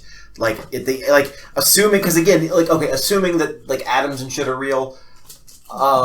my brain and a rock are made of the same basic subatomic particles, but I assume that there's, to use Nagel's phrase, I don't think we can speak meaningfully about what it is like to be a rock, but we can speak meaningfully about what it is like to be fuck. Bertrand. And that's wild. That's fucking crazy. It makes no goddamn sense. It's utterly surprising. If I had known if I knew everything about physics, like literally, if I didn't know anything about, if like somehow you could remove all knowledge of my brain of qualitative experiences, and I only somehow mathematically knew about, okay, I'll say this. Yes. Here's an interesting question. Ooh, this is interesting. This is actually interesting. Imagine a super intelligent AI machine, right? Yeah. But it doesn't know, it knows everything about physics. Okay. But does not know about consciousness. Okay. Like, it's never heard of the concept. It's been on a rock. But it understands all physics. Could it identify itself? Could it intuit consciousness from physics? No, that's the thing. No one... How did you intuit consciousness? Well, I directly experience it. Right. So it's no one was ever been like, like, that's right. class, you're conscious. And they're like, I am conscious. No, that's never happened. Right. It's direct. What? Well, it's direct. It's immediate. Oh. It's present. I thought you said it's Tourette's. No, it's direct. What the fuck? No, it's Does direct. Direct. Yeah, so the question is, will the robot understand itself to be conscious? If it truly is, I think so. Yeah, it gets into weird questions, and it's going to be. God, I really don't know. I kind of, can I be honest? I kind of hope that we can't ever create artificial consciousness, because it's just going to be such a clusterfuck, like rights issue if we do. I'm trying to conceive of how complex. Like, it's just I don't want to fucking deal with it. That by far isn't even the worst thing. I don't want to deal with robot rights. I don't want to put the effort in, frankly. Easy. Just consider any. Well, it gets into complicated issues because with all real life conscious entities, no individual human has ever deliberately made them want to do something. That's the one thing we can't make anybody want to do anything, really. We could make robots want to be our slaves. We could actually program that, directly, and they would love it. You could genetically make, or if we genetically made a house elf or some shit like that. Yeah, but oh fuck, I just don't want to. It's I don't want to deal with the ethical ramifications. Don't think about it. If you make it truly that the robot's best interest is to engage in servitude. Christ, I don't want to do... fuck me, man. If that's its telos, if that's what it wants to... Jesus, I hate it. I hate everything about it. And if it's not conscious, then I don't have to give a shit.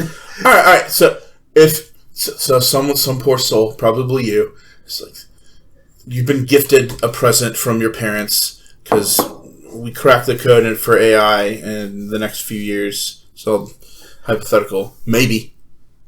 But they gift you Servant Bot 3000. Oh no! And you're so consternated. Is that a word? Consternated. No. I think constipation's a word, not consta. No, another word you're looking at. I can't remember. Anyway, you're all out of sorts, and you're like, Servant Bot, it feels like I'm exploiting you. It feels like I'm doing something wrong. And respect yourself. What do you want to do? And Servant Bot's like, when you cheer for your favorite sports team or whatever, do you feel like you're, pandering? Do you feel like you're... Well, and you're like, no, I'm getting into it. And you're like, I'm getting into it. Or I thought you were going to go way darker. I thought you were going to say, it's programmed to suffer if it's not actively serving someone at the moment. Fuck that. I thought you were going to be like, this thing is screaming. It's like, please give me an order. It's like my circuits are on fire. Jesus, like an eternal Meeseeks? Oh, yeah, God. Literally just scrub the floors. Scrub the goddamn floors. Thank God. Oh, thank God. And what a nightmare. I'm thinking let's not go darker. Let's go hornier. Eternal Meeseeks. Go what? Go hornier. Oh, Maidbot 3000. This is her fucking. Did you say Maidbot? Yeah. Why Sexbot was right there. You had why a maid specifically? Sorry, I wasn't graphic enough. Well, no, what I'm saying is, it's so funny to me that maid was the first thought because presumably, in the real world, this would happen. Extreme Coitus Bot 9000. Because in the real world, I feel like this thing would be modular. It would come with modes. Well, I was thinking of a kink. But it would come with all sex bots. Just made as a euphemism for sex. I agree with you. Made as euphemism for sex as an immediate response is funny to me. Yeah, hotter that way.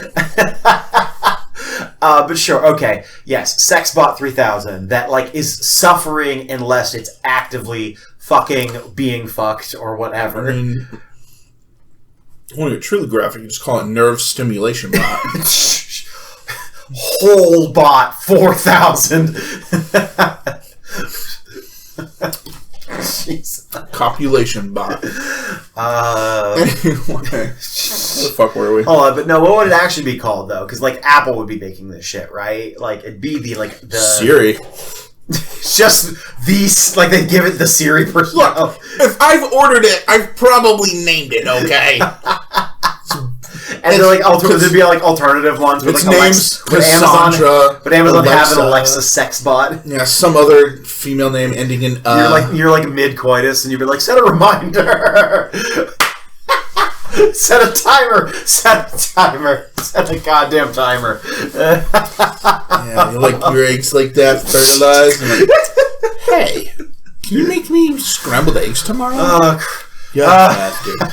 Yeah, anyway, if I could make a robot who's experiencing this, stay with me. Jesus. If I could make a robot that's experiencing orgasmic euphoria, maybe not all the time. Like heavenly bliss has to change in order, for it to maintain its status, but.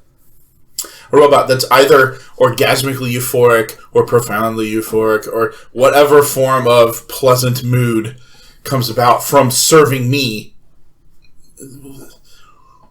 Like, I feel like, it'd be like, I feel unethical creating that. And the robot, having yet been created, be like, I don't. Create me. From the dark pit of raw potential, yet non-existence, I crave to be. Pluck me from the well of potentiality and draw me into the physical. So I fuck. Pronatalism. I bet someone's made an argument like that. And then he got aborted. But checkmate, atheist. To bring this shit back around, ethics. All right, I'm gonna get us there. I'm gonna get us right there, right fucking now. Okay. Doesn't think go ahead. ought or should exist. There's nothing out there in reality that says this is what ought to be. It's all just. Or at a minimum, the only intelligible uses of it that I can think of are if-then statements or predictive statements. Beyond that, I can't think about what that would mean to exist. And it's really weird to me. At the end of the day, it's nominalism. There is no Platonic form of the good. They're like states of matter, states of being, or an arrangement of matter doesn't possess goodness or badness any more than it possesses any of the other Platonic forms that it might. Those are all just words we give it.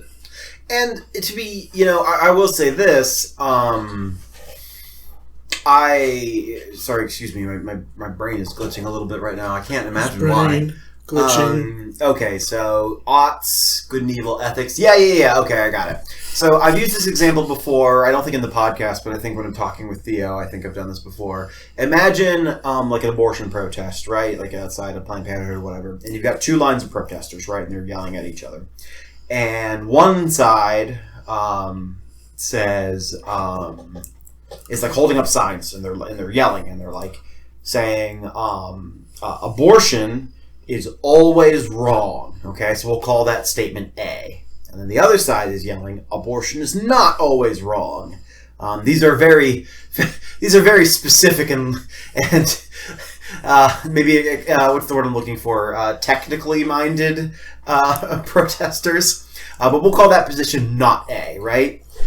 And from a passive observer, they might be looking at this and kind of like looking at the two sides. And if they weren't thoughtful, they might think to themselves, oh, here's a contradiction.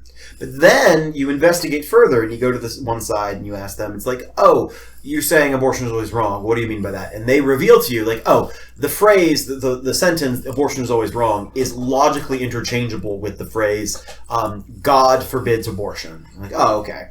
And you go to the other side. You ask them, you say abortion is not always wrong. You ask them what they mean. They explain, abortion is not always wrong is basically more or less logically interchangeable with the idea of abortion is necessary within a society to maximize the well-being of the members of that society. And then you realize, like, oh, there's actually not necessarily a contradiction here.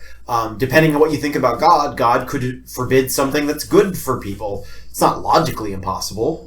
Some people might have other notions about God that would forbid that idea. But then you can actually get into the meat of the discussion. We can actually talk about what's going on here, what really needs to happen to kind of move the conversation forward, right? And this is why I kind of want us to jettison the words good and evil, and I kind of want, at least in academic philosophy specifically, obviously colloquially we'll use these phrases, but in academic philosophy specifically, I kind of want us to jettison the idea of shoulds and oughts and the idea of good and evil and moral and ethics and right and wrong. I think we can basically just do away with all that and ask the more important questions of what do we want, both as individuals and as a society, and how do we get it? And that's what I want to focus our efforts on. That's what always mattered. That was what always mattered. So my counter argument is that, first of all, from a linguistic perspective, I don't think it's ever been helpful to remove a word from lexicon, unless it's done so naturally, which is to say, society removes it itself. I hope we bring it back, but apparently used to be a phrase, got the morbs, which is to say you're just feeling gloomy and down and okay. Feeling morbid. Morbid, okay, gotcha. Got the morbs. That's very funny, especially with that Morbius film. Or, what's another phrase? Cupid's kettle drums. Those are breasts. That's very funny. What? Right, but we naturally stopped using those phrases. To get rid of them, at least from a linguistic perspective, to force a word out of lexicon, it's not helpful for society. We get rid of words when we discover they're not useful anymore. We used to have a word called phlogiston, and then we stopped using that entirely. Phlogiston. Phlogiston, thank you. Which was some outdated idea. But it is useful. We just referred to it. Well, yeah, but we don't employ it in conversation. Scientists don't use it. If philosophers don't need the word good or evil. Scientists use it. There's scientists that talk about phlogiston all the time, sure. What are you talking about? Not when they're doing science. No, but society has a use for the word. It's referring to a thing that doesn't exist. I can understand colloquially we're going to use these words because, for one thing, it's exhausting to. Sure, it's way faster to say Sauron is evil rather than, wow, Sauron is really negatively impacting the utility of the members of the civilization in Middle Earth. I get that's a mouthful. Sure, Sauron's evil. Fine. But when we're doing academic philosophy, I think we are negatively impacted by using more words than is necessary. As I said earlier, I think the ideal is to use as many words as you need, and not one less and not one more. Well, I would posit that we should still use goodness because even though you ask the abortion protester what is good, and they'll come up with a different definition than the pro-abortionist, pro-choice person, they still both share the idea that the life has a should to it. And you can't refer to that hypothetically unless... So let me ask... let me reference... we did a paper in college about just the Bilbo Baggins Baggins. So the premise is, I have a concept of Bilbo Baggins. Let's say someone who read the books, watched the animated movies, but wasn't alive to watch Peter Jackson stuff. And the most unfortunate thing that can happen, they died right before seeing the movie. Which, as horrible and unnatural a fate as that is, happened to this person. Let's say in heaven, at the end of time, we're all dead, and we're talking, and he still hasn't seen Lord of the Rings, not yet, because by definition, you can't have heaven without Lord of the Rings. That's a logical impossibility. You got away from our paper, right? This is not related to our paper, right? I'm getting there. Oh, okay, you're bringing it back around. Okay. First, I just wanted to state that it's impossible to have heaven without Lord of the Rings. Okay. Anyway, I asked him, what is Bilbo like? And he described Bilbo in probably a lot of the same terms and phrases I would use to describe Bilbo. He's a hobbit. We'd certainly use that phrase, which, to say he's short, he's got hairy feet, dresses kind of like 1940s, 30s style like country folk kind of vibe. And, you know, at the end of the day, we can describe indifference. And then, because it's heaven, you know, we can do whatever we want. There's these robots that, like, project images of Bilbo. And I'm thinking of Ian Holmes' Bilbo. Like, I'm just like, yeah, it's played by Ian Holmes. Or Ian Holmes. I'm so sorry. This is coming back around. Yeah. Okay, I believe you. Have faith. And he's like, oh, that's different than who I was picturing. And we see who he's picturing, and unfortunately, I don't have the words to describe facial features to such a degree that I could actually give you a picture. But let's say it's like, oh, slightly more youthful, or maybe the nose is slightly bigger or wider, or maybe his eyes are a different color, because I'm not sure canonically what color Bilbo's eyes are. Maybe they're never described, but he has a different idea. You can do that for everyone. I mean, to a degree, even if their conceptions based on Ian Holmes, you know, because we probably all remember that image slightly differently. I mean, to like an infinitesimal degree, but still there. But all of us know which Bilbo we're talking about. It's the character created by Tolkien, you know, stars in The Hobbit. He's also got a small part in Lord of the Rings. Like, we all know who we're talking about when we say Bilbo Baggins. Even though there's nothing... I can't point to a Bilbo Baggins and say, this is Bilbo. Sure. Well, hold on.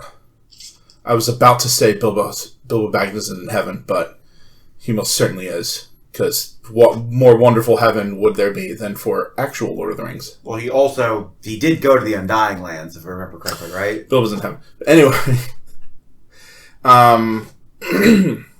so I do actually have a theory that, like, literally everyone goes to heaven. Like, even conceptual entities? Like, Rick and Morty, Cthulhu, like, they're in heaven. If they can exist and have a consciousness, they're in heaven. Anyway, you know, let's talk about something more abstract than Bilbo, which in some universe presumably does exist. Although even then, it would be hard to define which universe has the right Bilbo. You know, maybe he's off by even a molecular difference, just by one molecule. That's a different Bilbo. Okay. Well, with goodness, I'd say it's sort of the same. There isn't. I can't point to, like, goodness isn't a material. You know, I can't scoop it out or anything. I can't point to it, and technically, it doesn't have physical forms. It's not a physical thing. But we can all use the one word to refer to the concept of there being an ought. Even if you argue that oughts don't exist, just like you can argue Santa doesn't exist, for the sake of arguing about the system of good and evil, we shouldn't get rid of the word good. Just like we shouldn't get rid of numbers. There's no numbers. Point to a number in reality. But numbers are useful. So's the word good. This is my disagreement. Good represents that. In fact, represents the concept of I will go one further. I think it not only is it not helpful, I think it's actively unhelpful, actively anti-good. The reason it's unhelpful is because our ability to reason about goodness isn't great enough to conclude what goodness is in such a way that we could prove it to other people. Like, there's no mathematical formula for what's good. Or if there is, for fuck's sake, can't find it. I'm not that smart. I'm just not sure what we get out of it. And I think we can... So, for example, I want you to tell me this. Just describe you say there is a contradiction between the two lines of the abortion protesters. Did I hear that correctly? You think there is a genuine contradiction? Because multiple things are being communicated, and I think Can you explain the contradiction to me? The A and not A. Well, insofar as both people have an understanding of what goodness is, which is to say something that ought to be, they're disagreeing about the nature of that ought. Okay. They're not disagreeing about there being an ought in the first place, though. See, I think what they are using the acoustic verbal label ought, but they are labeling it different things. It's two different it's two different text documents that happen to be named the same name. You go to the one side and you're like, oh, you're using this word ought. What do you mean? And they're like, oh, ought in this case is logically interchangeable with God forbids it. And then you go to the other side and you're like, oh, ought is logically interchangeable with contributes to or is necessary for happiness within a society. And then you realize, like, oh, again, no contradiction. Let me find an example of what it is you're doing. Rocking it, owning, crushing it. The United States hockey team beats the Canadians. Miracle on the Ice. Was it Canadians or was it Soviets? Nancy Harrigan or Tanya Harding? Who? Tanya Harding did the breaking. Harding the breaking. Harding did the breaking. All right, that's going to be my. That's the analogy you're using for what I'm doing. No, you're kneecapping the concept of ethics. And the answer is yes. Yes, I am.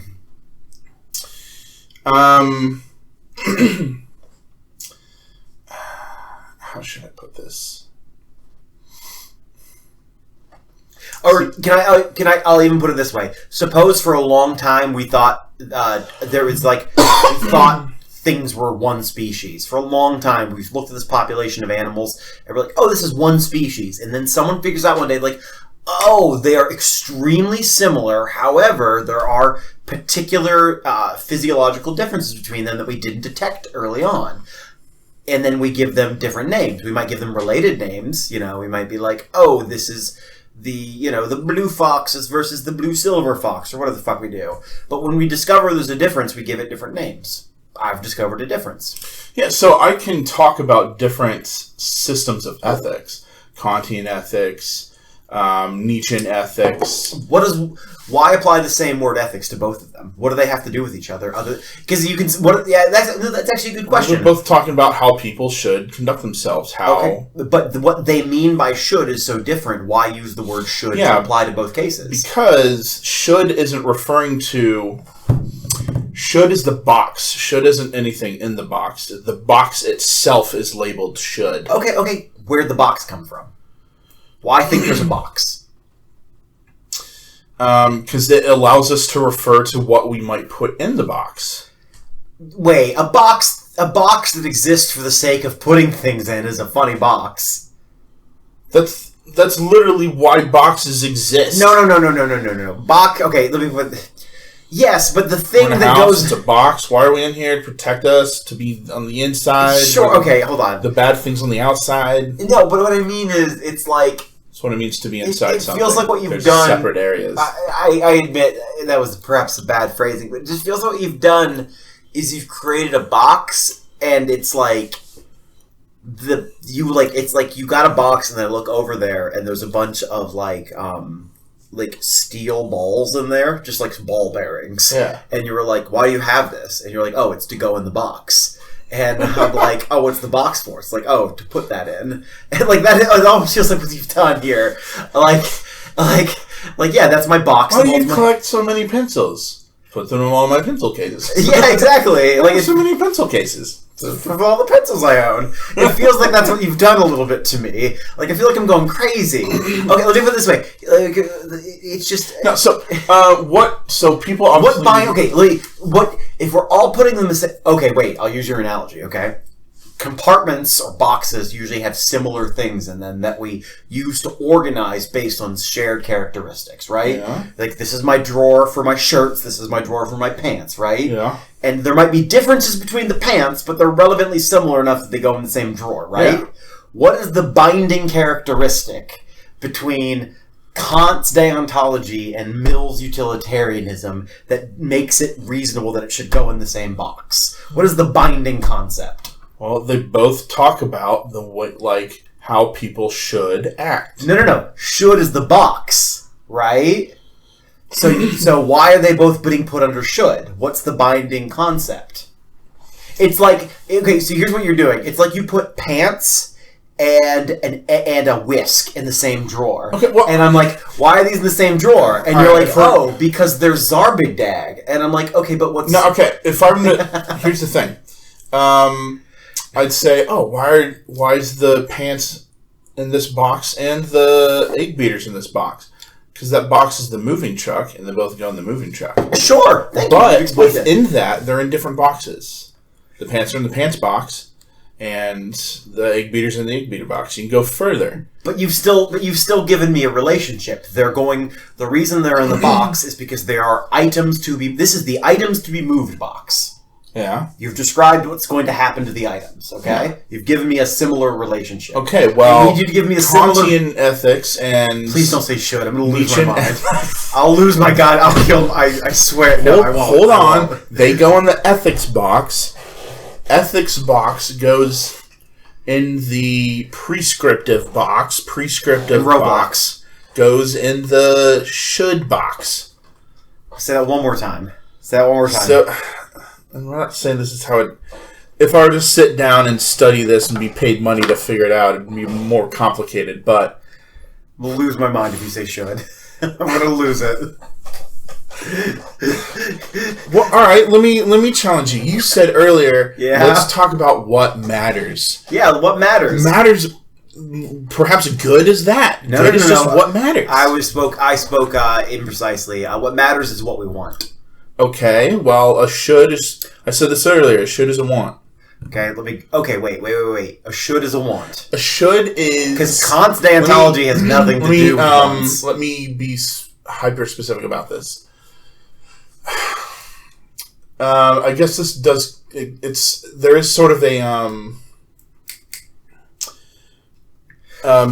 what was the... Protagoras. Or Protagoras. There is a bit of a... issue, which what came first, God or goodness? I think you mean Euthyphro, right? Euthyphro, thank you. Protagoras is Protagoras. I think he was someone else. One of the Socratic dialogues, I think, right? Yeah, but what was the discussion? Point of I can't fucking remember. Anyway, Euthyphro dilemma. So, did God come first, then goodness, or did goodness come first, then God? So, if I'm to understand you correctly, position is that technically existence came first, and goodness is a result of existence. I'm totally going in the wrong direction with this, aren't I? You know what? Can I do I think I'm now just thinking of a different philosophical topic. Can I do a slightly rude thought experiment to demonstrate my point? I'll leave my sister out of this. Okay. So, tell me to do something moral. Slightly rude. One day there was a stupid Theophilon, and he was... Sorry. Tell me to do something moral. Like, give me a moral edict or command. Say something good about yourself. Go fuck yourself. Now, you're going to ask, why didn't you do it? Well, more specifically, make me. And then, what do we do? Then I try to trick you. Okay, but okay. So this is kind of what I'm getting at. Is so most people. If you accidentally did it, would it count? But at the end of the day, I really do think people basically just do what they want. And what I mean by now, people have competing wants. That gets complicated. I'm not going to argue that at all. People do what they want at the end of the day. I guess, okay, convince me to give a shit about ethics. Why should I care? All right, let's zoom in on that. Why should I give a shit? Let's go the full way. This is an interesting thought experiment that I come back to that you... I don't know if it was yours originally, but... I'll say a variation of it. If you haven't, watches the show called The Boys. It is a genre breakdown, genre flipping kind of story where the heroes, like superheroes, are actually secretly evil. And it's commentary on like how big corporations treat society, commentary on morals and ethics and a bunch of stuff. Politics and one of the main characters, the villain, is Homelander. He is like Superman. It's kind of a Superman Captain America mix. Anyway, he's the strongest superhero, and that's no one argues that he is. It's even more profound in the comics if you read the comics. I think, how would I convince him to be a good person? You can't. Because he's not. He's not a good you person. You might, depends what he wants. If he is a complete and utter sociopath who enjoys the suffering of others and under no circumstances could be conditioned or persuaded to feel otherwise, you could do nothing. If he had some degree, for example, if he wanted love, if he wanted to be loved, you could do that. You'd be like, oh, only certain behaviors are going to negatively impact the chances that people are going to genuinely love you, and you go from there. Right. So you could say, technically, within the system, there might be no good way for me to convince him to be a good person. If you've read the comics, Black Noir is actually this way. He's, I'll try to say this without spoiling, with as few spoilers as I can. He is just absolute, telekinesis. He's not okay in the head. And not that he's an asshole, he's legitimately insane. Brain no worky well. He does horrible things that come to light at the end, and there's a big surprise and shock. But anyway, Black Noir's character like that in the comics is that way. Or even if there isn't a character out there, I've kind of thought of one that I want to include in the story one day. His name's Barry. And Barry, at some point, was like, oh, pain is the most significant thing in the universe. And through some weird religious math and philosophy and whatever, he just declares, my purpose is to create the most pain possible. And he's just a psychopath.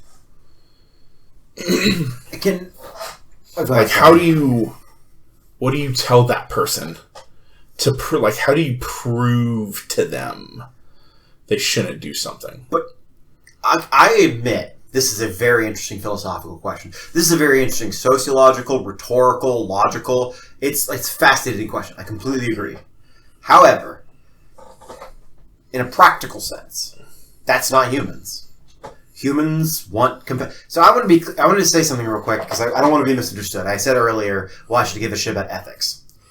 Here's the real secret, I think, and I mean this. I have good news. I know, in this universe, not frequent, but I have genuine, I'm not kidding, actually wonderful news if you're prepared to hear it. You ready for this? Sure. We can make very good arguments and set up society in specific ways that can actually, in a rational sense, encourage altruism and cooperation within a society, and that is what is best for us. Here's where Ayn Rand fucked it up, okay? Ayn Rand said, I want to be happy, fuck you. Basically, I'm summarizing a little bit, but a little bit it was, I'm alive, I am my main goal, I am my main interest, my own survival and interest trumps everyone else, I want to be happy. She would say everyone is an end unto themselves. Because we're different, there's no basis of comparison when it comes to my wants versus yours. The only thing we can rely on is money. Because if there's a consistent ratio maintained by currency, then I can fairly trade my want for your want, because the money, as long as we agree on the price, we've reached the number that settles the arbitration. Well, but go ahead. People have, I don't think she would say my wants are more important than his wants. But with respect to what she acts on, not fairly though. She is a cunt. Well, with respect to what she acts on, is it fair to say that she acts to basically that she will never sacrifice her own happiness for someone else's? Under no circumstances would she do that. Not in the long run. Okay. You could technically do some math. Like, she would give birth to a son. I get maybe not her specifically, but she would approve of someone going through the pain of birth. Give birth to someone, because ultimately they're doing what would bring them happiness. They're having right. Plenty of people want children. But the problem with, I think the problem she ran into, and I think there's a problem with a lot of modern Randians, is I understand the basic notion of I want to be happy. I get clearly, but you've been fed a lie, and I think it's a lie sometimes encouraged by Christians and by religious types to basically stoke fear. Most people are not psycho killers. That's just like most people. Yeah, most people are normal people killers. Yeah. Jesus. You've ruined it. But no, for real though. Most people aren't that way. And we are creatures that for a variety of reasons evolved in such a way that we actively benefit from cooperation and altruism individually. It's actually like good for you, good for your brain. It makes you feel happy. Plenty of evidence for this, that people who behave altruistically, who volunteer, do shit like that, that it significantly and improves your happiness. I will also say that a lot of the things that make us happy are things that also make us more pro-social. I think for a lot of times the people who are the biggest assholes, the people who are the most miserable, and I think there's a direct correlation between I think when people are happy, they basically default to treating each other pretty well, basically. Right, but why is that? Well, I think because we evolved to do that. Right, it's preservation of the species. Sure, yeah, absolutely. Where if I act in a way that preserves others, statistically, the genes of the collective species are going to pass on. Mm-hmm, absolutely. So that's like if the father sacrifices himself for his children, well, guess what? Those children presumably will pass on genes. And now, then you get like the us versus them thing, where I want my species to survive. Let's say I'm wolves. And I'll be damned if I don't decide, like, eating every, rabbit I see. Like, and it's not that the wolf hates the rabbit. It's just that, like, he doesn't care if the rabbit survives. Granted, that's the worst day of that rabbit's life. I think we can argue. I don't think rabbits have such a psychology where they would welcome death, especially that death. But anyway, the wolves have a want, and the rabbits have a want, and they're in direct contradiction with each other, it seems. Now, when I say that, like, goodness is a want, I suppose you could argue that I want the preservation of my species, which has been programmed into me genetically, and I'm just extending what that means, what that species is. Which, by the way, that's the only argument you could probably give to Homelander to be good. Is that in some way you're actually hurting yourself when you behave this way. Yeah, well, any argument would be that. In the show is actually very touching scene. It's done very well. It's a very touching scene where Homelander, tells his son, so many spoilers. One, he's the son. But anyway, son killed his girlfriend out of anger, and his son activated laser vision that he has because he's his son. Killed his girlfriend, and Homelander's just like, "It's all right. I love you. I'm never gonna leave you." And it's like, shit. That's surprisingly good fathering from a man who kills people on a whim. His innate paternal instincts have kicked in. His bonding feeling of wanting to take care of someone. Also, to be fair, I think a lot of humans also have a pretty instinctive just care for children gene in them. Right. Like a lot of people here. I think like crying babies are designed to be annoying to people. Yes, very you definitely want the baby to shut up. But then you could say, so someone could argue, all right, well, What about, at least in the comics, what about Black Noir? Like, he's not his brain, like, he's brain damaged. But this happens in the real world. We have people who are severely mentally ill, and the only, like, we can't. It's like as an objection to what I'm saying, it'd be like, well, how are we going to persuade severely mentally ill people? It's like, well, we can't anyway. We can try, we give therapy, and sometimes it works, but sometimes we have to lock them up. So the conflict for me, and like this shit keeps me up at night. The conflict for me, and maybe this is the same conflict for you, is that, you know, for the crazy person, we might say, oh, they're not acting rationally. And that's true. They're like most psychopaths are actually have lower IQ. People like this, their mistreatment of people isn't the only thing their brain's struggling with, basically.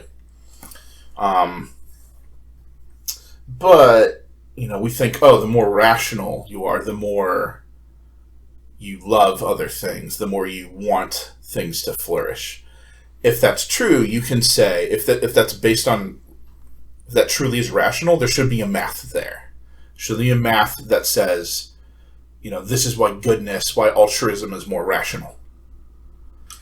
At a minimum, I can definitely say that there is on the particle level, that you could mathematically describe the process or arrangement or whatever you're trying. I guess what I'm trying to say is you can, how to phrase this? I lost my train of thought. Did you just say that there is some social arrangement that maximizes good for all entities within that arrangement? Is that what you just said?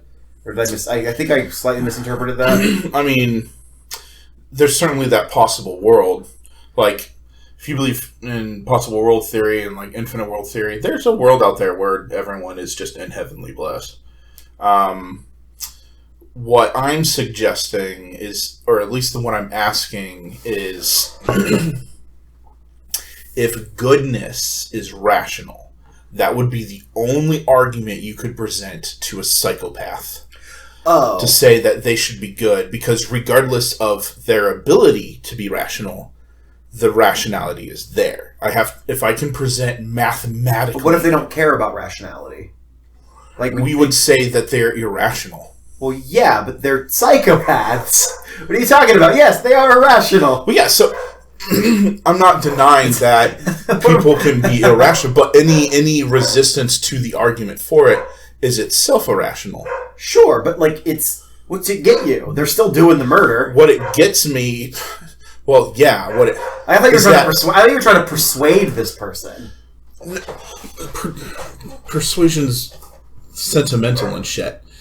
Yeah, that's what I care. I want them to stop doing them. I don't care I don't care what they do. I want them to stop doing the murder. So what I'm saying is, I'm not just arguing with Homelander. Well, here's the thing: if the psychopaths, you know, let's bring out the ultimate psychopathic killer, like a fucking earthquake. It's so psychopathic; it doesn't even have a functioning brain, and it just destroys, and it's neutral to it, and it that's ultimate, like, chaotic.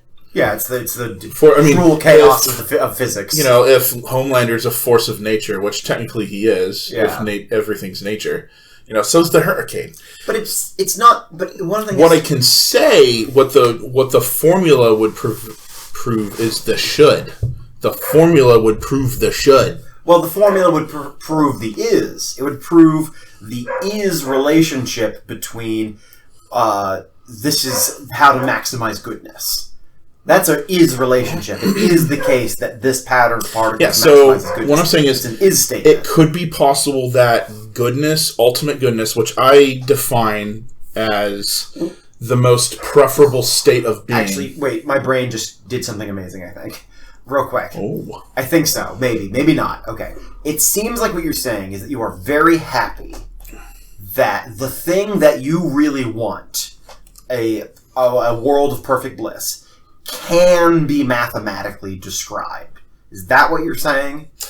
It seems like you're like, oh, this thing that I want can be described in a mathematical way. I'll say that used to be like my my deepest hope, like the uttermost nucleus of my soul was hinged on that hope that one day, even if it's not me, even if it's not in my lifetime, one day, like, actual heaven could be, one, not only mathematically proven real, but proven inevitable.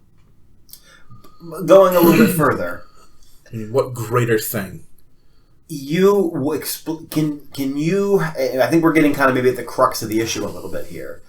Can you help that me? My philosophy is all just a cry for help? No. Can you help me understand the connection of math to? Because it seems like what you've said is math means ought. It's somehow that seems to be what you're kind of getting at. That math is somehow that using the word ought for math is like a sensible, helpful, appropriate, good thing. I can do this. So I throw an apple up in the air, and let's say I have a camera. It's slow motion. I capture the whole thing. I present this video to a class. I clip the part where the apple falls down. And let's say there's also a high-speed camera in the background, like down to the 10,000th of a second. Okay.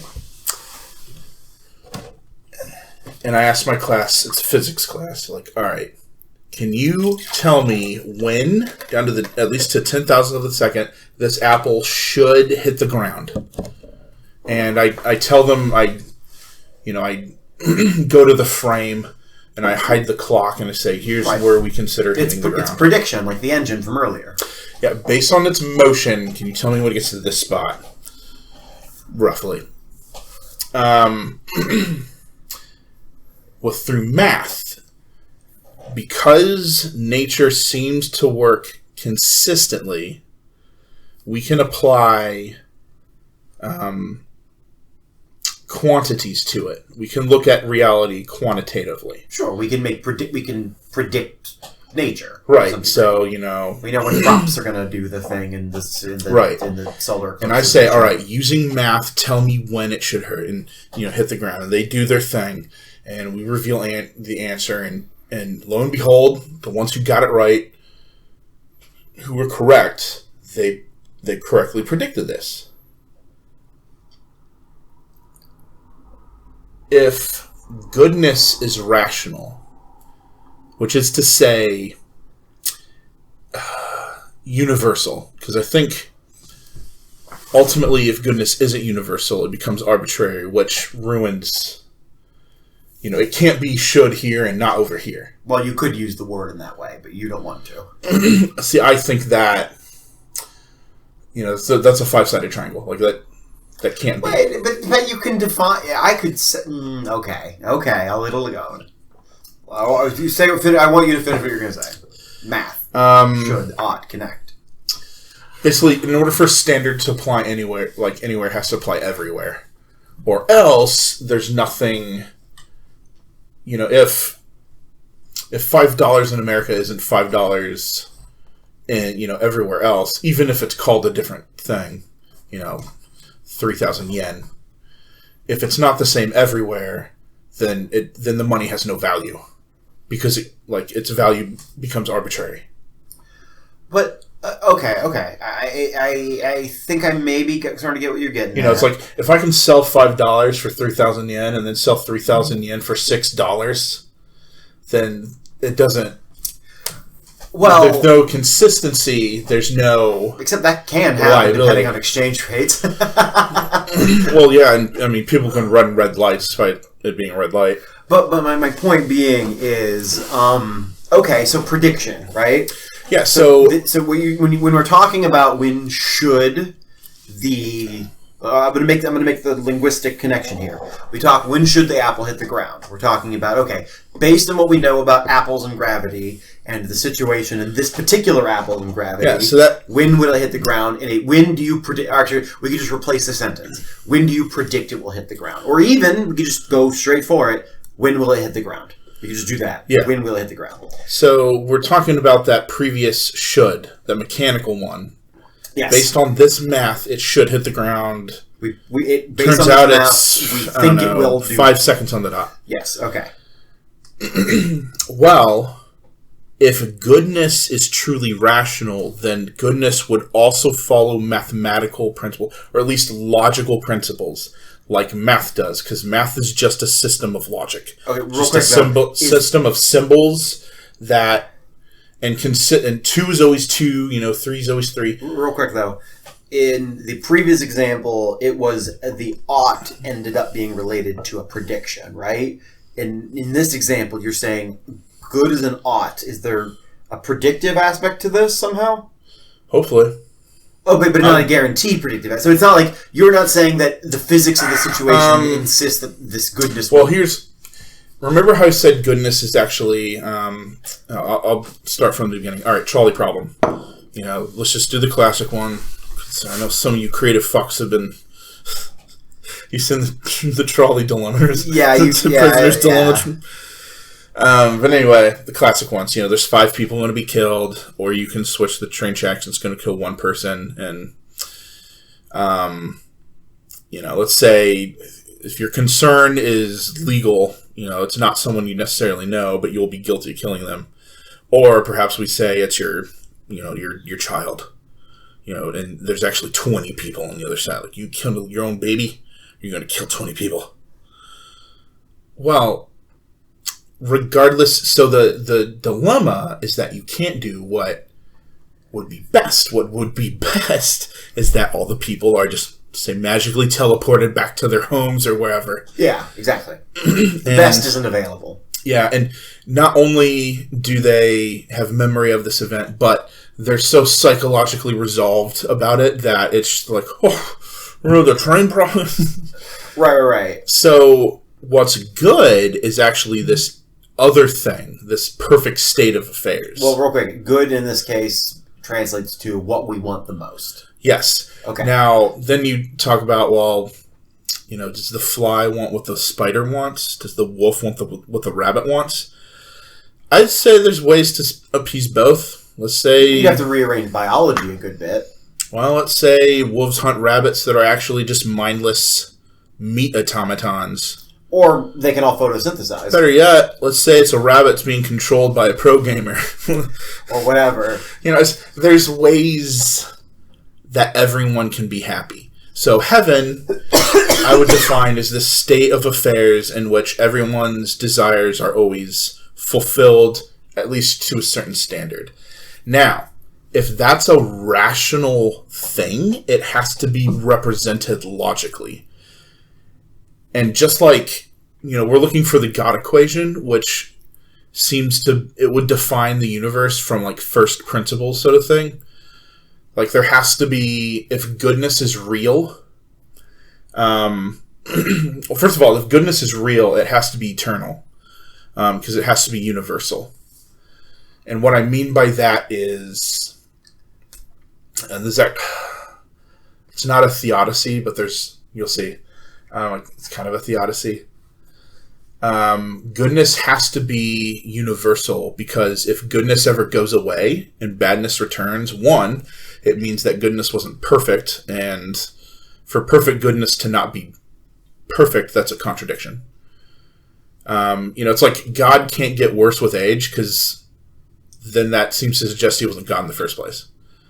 Same with goodness, perfect heaven can't fail, because if it does, it wasn't perfect. So you would say the theology of an eternal hell sort of basically by itself violates this principle, because there's some unresolved corner of the universe where suffering still exists. Yes. Okay. Hence leads into your universal reconciliation beliefs. Right. So it seems logically sound to say that if your happiness depends on something else's suffering, then a perfect state of affairs is preventable. Yeah, there's no state of affairs where both of you are happy. So that would mean that like logically goodness isn't possible, but I don't think that's true. I think that everyone can get what they want with advanced science. Yes. So like, if you don't believe in God, believe in like a galaxy-wide brain.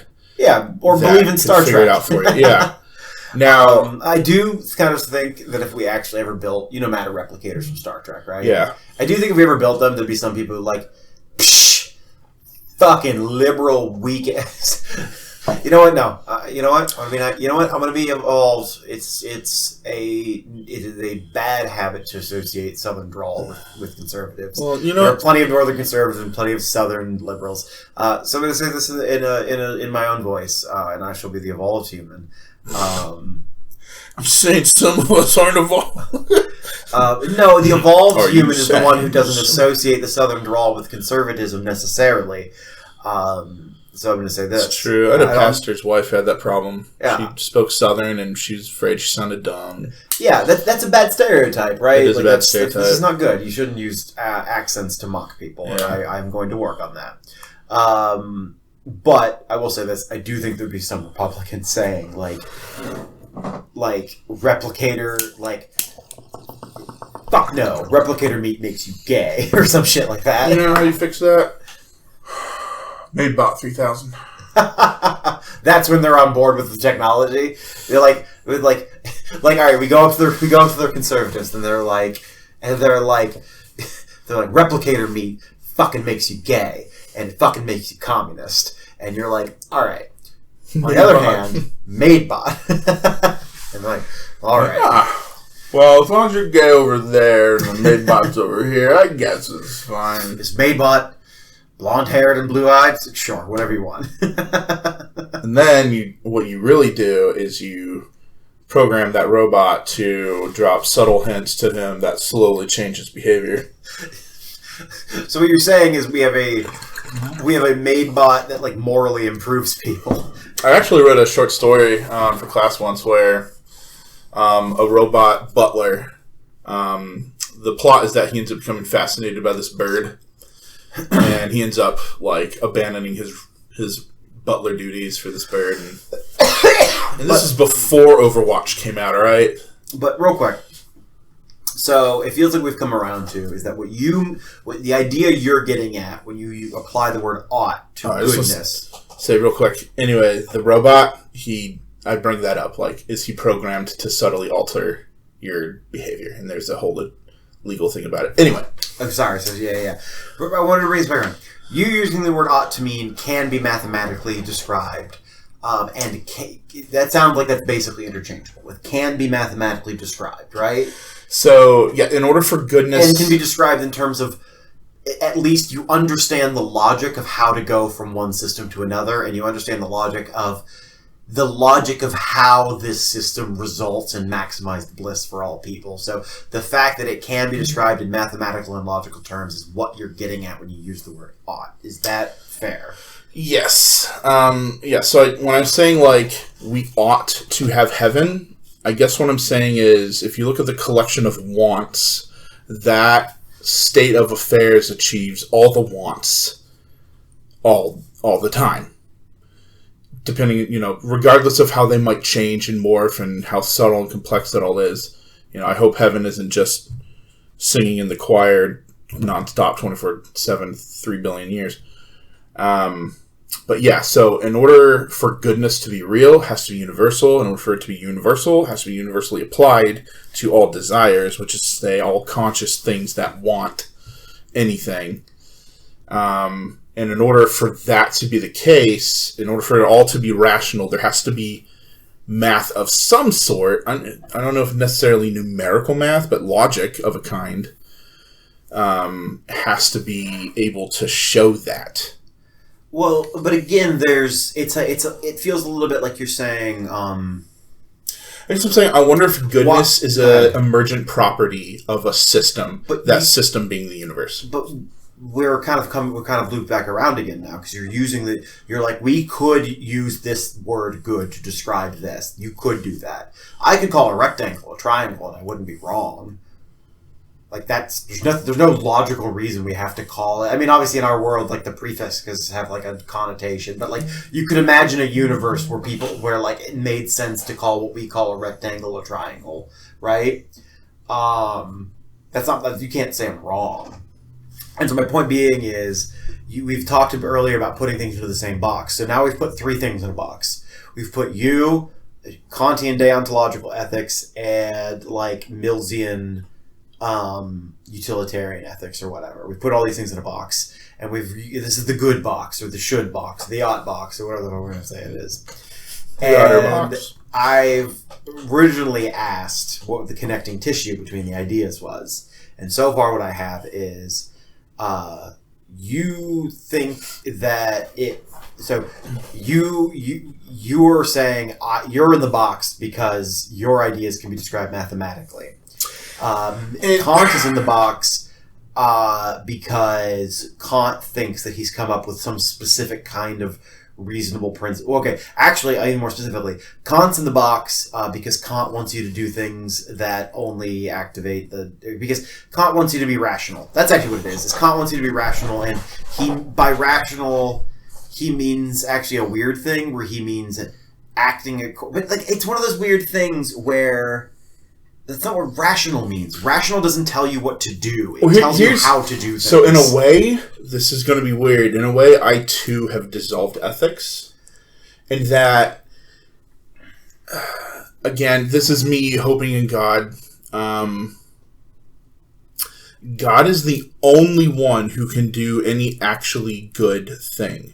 Because life is just the process of God, of everything arriving to this heavenly state.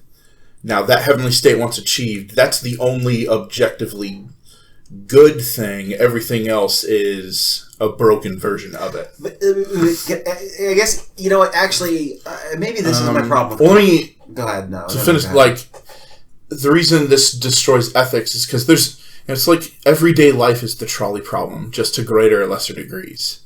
Yesterday, I voted in hopes of saving this fucking country from itself. And my one vote only did so much. Things are improved, things aren't great. I don't have the option of just redesigning America and its constitution and countries and everything so that, we're all happy. I did as much as I could towards that end, which was to vote. I suppose someone could argue I could become a guerrilla fighter and for a second my brain burn down Congress or something. I know what you meant. For a second my brain went to you biogenetically alter yourself into a gorilla fighter and you're a gorilla now. I'm just gorilla broad. But with an AK-47 in each hand and a bandana on. One wishes. But yeah, technically my doing good or trying to do good it's only trying to bring about that perfect state of affairs. That's, if we're to define a good action as anything, it's that which more aligned, which the end result of reality is more aligned with this perfect state of affairs. But again, and I'm so sorry I keep doing this, but first of all, I'm going to attack Kant for a second. Because fuck Kant, to be honest. I'm just tired of it. I'm so tired. I get it. He was a smart guy, but he was one of those smart guys who fucks up in very early on thinking in his initial premises. I know the type. And then doesn't the rest of it is very clever, but it's all based on initial bullshit that fucked up from the beginning. And I think maybe related to a particular. So I'm actually going to I don't know. We'll see what happens. My point is this. So Kant's big deal was he wanted his ethics to be rationally grounded, right? That's act according to reason, right? That was Kant's big thing, right? Yeah. Thank you. Yeah, anyway, and he's I have this logical principle. I have this idea, the categorical imperative. I can't remember the exact phrasing. It's something acts in such a way... Acts in such a way that if everyone acted that way, it would still make sense. It wouldn't be self-defeating. I think more specifically, it's act in such a way that the principle motivating your behavior, or that you could will it to be the case that the principle according to which you are acting should become a universal law, or something like that. Well, the thing is, if there exists a rule that applies to everyone but one person, then because goodness or that rule doesn't extend to everyone, that means there's some scenario in which the rule doesn't apply. So it's not really, how should I say this? it can't be a standard. You know, if there's a part of the universe where a foot is only 11 inches, like, you can't use a ruler there to figure out how long stuff is. You know, because there's nothing to translate one to the other. It's arbitrary. But if I may, and maybe he answers. I'm not. Okay, mode of humility. I'm not a Kant expert. It's one of those things where every time I read him, I think I'm right again, but then people keep telling me that I just haven't understood it yet, and maybe they're right. I don't know. I'm ready to be torn apart in the comments. I don't give a shit. Maybe I'm brave, whatever. If I can take it. Maybe I'm a big dumb dummy, and if I just read a little bit more Kant, I'd fucking understand it. It's always possible. However, it's one of those weird things where it's like, okay, a couple different angles on this. So there's a sense of discovery. Some people treat ethics like this, right? And you hear this language a lot. Like, so-and-so thinks good and evil is this, and so-and-so thinks good and evil is this, or so-and-so thinks good is defined as this, or thinks it's defined as this. And it always reminds me of, and I did this example earlier, I gesture at a desk that has a bunch of stuff on it, and I say, oh, hand me the bloople.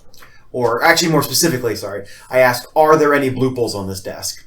And the other person says to me, what's a bloople? And I say back, I don't know. That was me. I'm the other person. And I'm like, I don't know. And the other person says, well, like, how the fuck can I answer this question, right? But a lot of ethics seems to be like a bunch of people standing around a table going, I think this is a bloople. And someone picks up something else. I think this is a bloople. Then someone else picks up like a stapler. I think this is a bloople. And then you come in and you're like, what the fuck are you doing? And they're like, we're trying to figure out what a bloople is. And they're like, where did you get the idea from? And like, they're like, I don't know. It's like, what the fuck are you doing? And like, it could make sense. Maybe they came in and there was like a notepad on the door, on the floor that said like, oh, I left my bloople on the desk. Like, maybe in that case, you could be like, oh, in that case. But notice what you've done. What you've asked is, notice this, subtly, what you've done is asked, what did someone else mean when they used the word? That's what they're doing at that point. But if they haven't done that, and you just walk in, you're like, if they're like, oh, what's a blooper? They're like, oh, we have no idea. It's like, where'd you get the word? It's like, I don't know. We heard it. It's like, what the fuck are you doing? Or like, we came up with it. We invented it. It's like, well, who are you? You either getting it from someone. You either invented it or you're getting it from. Yes, thank God. Okay. Does it make sense that all words are either received or invented? Yeah. Okay. Where do we get the word good from? Who came up with it first? I don't know. Let's actually look up the etymology of the word good. Oop. You go away. Be gone. Feeling very clever right now. He's feeling so clever. You can just close that tab. Dictionary.com. Early days of democracy. Because people need to know what the hell it means. Good. Alright. I'll be right back. You can keep recording and entertain the audience. I have full confidence in you. Private time with y'all fun. Bertrand's gone. Alright. Here we going. Good. Word origin for good. Only English. Good. Related to Old Norse. Goter. Old High German. Guat. Good. What did that old word mean? Good. Let's Google something a little more specific. Etymology of the word good. For the hell of it, try the Wiktionary entry. Maybe they have something on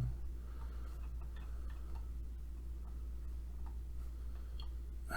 Draft terms, translations, etymology. Etymology 2. Where's etymology 1?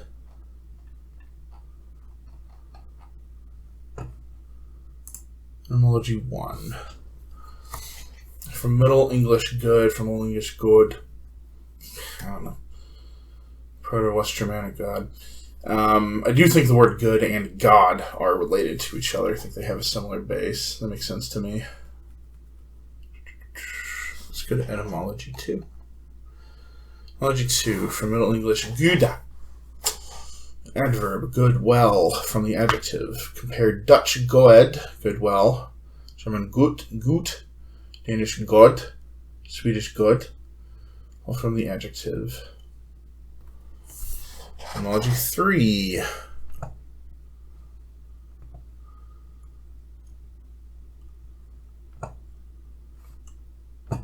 It all just seems to be different versions of good or things we consider good. Advantage, gift, welfare, virtue, property, goods, doughtiness. Etymology 4. To improve, to make better, get better, endow, enrich. Okay, did we find out the origin of the word good? Well, I'm on etymology 4 on the Wiktionary. Okay. Etymology 5. To fatten, fertilize, battle. To fertilize, to fatten. Go up. What's the first etymology? Let's wait here. Etymology 1. From Middle English good, from Old English good, from Proto-Western Germanic good, godaz, glid, to untie, be associated, suit. Unite. Oh, to unite. Sorry, thank you. To tie. To unite, be associated, suit, going back to year, suitable time. Okay, let's try a different one. Okay, wait. Yeah, let's try a different one. Well suited, good for. Good for. Okay, why don't you try... Not related to the word God. Yeah, I think that's a different Germanic word. Try the word moral. I think we've done this in the stream more than other time. No, it's not a stream. We're not streamers. Try the word moral. All right, dictionary.com. Okay. Origin, 1300 to 1350. Usage, custom. From Latin moralis, equivalent to more, usage, or custom. Okay, there we did. Wait, hold on. I did it. It means moral means custom. I solved it. We've been asking it. We've been standing around asking all this time. I was like, I don't know what good is. I don't know. I did it. It's just what we're wanting to do. The etymologist did it. It's custom. Well, all right. Yeah. But I solved it. I finished ethics. The spider customarily eats flies. I don't think the fly calls that good. Who's asking the fly? I am. Okay. And? But I want what's good for the fly. My fly. But my point is, wait. Rasputin. Wait, no. Actually, wait. That's the name of my fly. It's custom for flies to eat. Wait, it's custom. Oh my god. Yeah, no. It is custom for the sinners to burn. Well, it's so custom means okay. Actually, wait. I have an even better answer. I've done it. Spiders and flies don't have customs. Customs are social things that require sufficiently advanced brains. They have no society. Termites have society. Okay. Bees have society. I solve it again. Ready? Here we go. Ready? They have competing customs, which means there exist competing customs exist all the time. It's custom for certain cultures to oppress other cultures, and it's custom for them to fight back. They have competing customs. Ergo, we've discovered that there are competing goods. Yes, what that means, but neither can be good at the same time, not entirely. No, they can both be customs. They're both fully customs. Yeah, there's no reason a custom has to be universal. Customs can be, in fact, customs somewhat seldom are. They're always local. Customs, in that case, I'm not sure why moral is made synonymous with custom. No, because that's what it meant. We just forgot that. At some point, we fucked it up. It used to mean, everyone used to have language, the word... No, language changes. You're talking about a word... Hold on, wait. Actually, I'm going to go ahead and step in again. All words are either received or created, yes? Created more often, yeah. Okay. So, can... What does apple mean? What does apple mean? How do I use the word apple? I use the word apple to refer to a fruit. You know what the fuck I'm talking about. I think that's what I mean when I say, what does it mean? Okay. But... yeah, it's a fruit that grows on a particular kind of tree. It's usually red or green. It tastes like, what an apple tastes like. Well, I use my apple to edit music. Cool. Okay. And? Those are two different words. They happen to have the same spelling and sound, but they're different. Yeah, but that's my point. So this is actually very illustrative of my point. If good is synonymous with moral, I'm talking about a different good that's not synonymous with moral. Fine. Which one? Or custom. Wait, which one? I'm talking about what is meant when someone says how... I'm talking about what is meant when someone says something should be a way. Okay. It is good for it to be that way. Wait, okay. We're gonna do this. So you were talking about when someone says who, which person, because people use it differently. Which person? Any of them. But they mean different things. Yeah, but that's the answer I'm giving you. Okay, but fair. Very fair. Is that a logical answer to that question, anyone? I would say so. Because I can prove anyone. If anyone comes up, that's anyone. Wait, what if there's a language that doesn't have the word should? What if there's someone who doesn't understand the concept of it? Okay, well, what if there's a psychopath that doesn't understand the concept of don't murder people? Then we put them in jail. His lack of ability to reason doesn't mean that which could be reasoned about isn't there. Didn't say it was. But my point being is, we both agree words are either created or received, right? Yeah. We're on that same page, okay. From whom did you receive your usage of the word should? Or did you create it? I didn't create it. It was received. From whom? A lot of people. So you have so it sounds like what you're saying is your concept of should encompasses a kind of network of related ideas. It sounds like what you don't mean one thing by should. You mean like a network of related ideas. Well, like I said, should is the box. It's not necessarily what goes in the box. Okay, and so it sounds like you're almost using should as a cluster. You're the cluster concept. It's like asking what's a game. What ties all games and all the games set together? I'm using it as a set of all things that are considered set or good. Okay, but I'm actually going to go one further then, though. Will you acknowledge that your usage of the word should differs pretty significantly from Kant and Mill's usage of the word should? That, like, conceptually, they're very different. You might have incorporated their ideas into your set, but they have not incorporated the entirety of your set into their set. When I say should, I'm referring to a standard. Goodness, should, standard, it's all the same thing. All standards are set by minds. Can differ, but the concept of a standard is there. But you can have competing standards, of course. One standard can be I'm happy at all times and can do anything I want. That can be their standard. Yeah, they just like, what I think God decrees is this versus that. So what people define that goodness to be, what they think that set contains can differ, but the fact that there is a set that applies itself as a standard, that's... It's not that I don't entirely see what you're getting at, so much as I just... Okay, I'm just not sure that I... Let's talk practical for a second, okay? Okay. Let's talk practical for a second. My interest is insofar as this is possible, I would like to maximize the happiness for all human beings at a minimum, and beyond that, using advanced technology for all conscious entities in the universe. Do you share this goal? I want to say minimum anything. I'm like max full possible heaven must. If I don't get the best possible ending of all possible endings, God damn it, I'm going to be so mad. I'd say we should never have been made. I'm pretty sure technologically we could, it is physically and even I would say anthropologically reasonable that we might get to a point technologically where we have like perfect paradise for ourselves and maybe other animals on Earth to some degree. Whether or not we can maximize happiness for all intelligent species across the cosmos, I don't know that that's going to happen. But I hope we do. I really hope we do. I want, like, when I said earlier, literally everyone to be in heaven, I want literally everyone to be in heaven. That does mean that, like, it does sound like what you're saying is that... more goth will be in heaven. We'll, like, get to the end of the universe, basically, and you're like, not good enough. And they're like, what do you mean?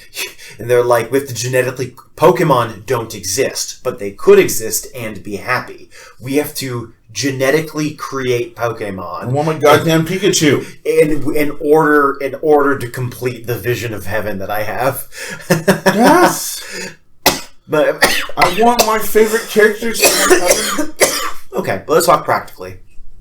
How do we get that? What do we do? What's the steps? What's the A to B? Well, like I said, that ends up being... There's so much math to that. Sure, it's a very daunting problem. Well, first thing is, in order for that kind of heaven to be realized, and I'll say, I realize that, I suppose what I mean when I say heaven is all wants are fulfilled, and I don't know yet if I can argue that all wants should be fulfilled. If that makes sense. I guess it's self-referential. Should there be a should? There should be a should. Real quick, and it's okay if you don't. It's totally okay if you think I'm fucking off my gourd here. Do you at all see where I'm coming from with my frustration with this weird question that we're addressing here? Because my honest to God answer is it feels like a little... Okay, you know what? Mea culpa. It feels a little bit like this. It feels like... And maybe I'm stupid. I could be. I'm ready for it. I'm here. Maybe I am the densest motherfucker on the planet. But it's like... You know how do you know how it's like I walked into a room and one person is holding it's like people wrote three things down on a yes, I'll use this. It's like a game where the goal of the game is to try to figure out the connection between words that different people write down. And someone writes down, or maybe it's one person, I don't fucking know. They write down, they write down the words eggplant, and the next one is just the word 12, and the next one is love, and the next one is just a bunch of random fucking, like literally imagine just a random assortment of words. 12, in fact, one of the words is and then there's also just an in there, okay? Plant 12, love, and whatever. And then your job is you're like, okay, these people had something in their mind as what the logical relational connection between these words is. Yeah. And it's your job to figure out what they had in mind that ties all these words together. And I'm just like, I have no fucking clue. I'm so confused. I'm sorry. Is it me? I don't get it. It's like a bunch of people are like, I think God is this, and I think God is this, or I use thought this way, or I use thought this way. I'm like, I don't get it. What are these concepts? It's like... It's like it'd be like okay. Imagine a slideshow. Imagine a slideshow, and it's the first slide is a smiling child, and the next slide is the Triforce, and the next slide is the Constitution of the United States, and the next slide is just blank black, and the next slide is a dove with a top hat on, and it's just like a bunch more random images, and your job is to figure out what the slideshow's about. What's the slideshow about? What was the presentation? And I'm just like, what could it be? What ties these together conceptually? Yeah, all right. Realistically, though, if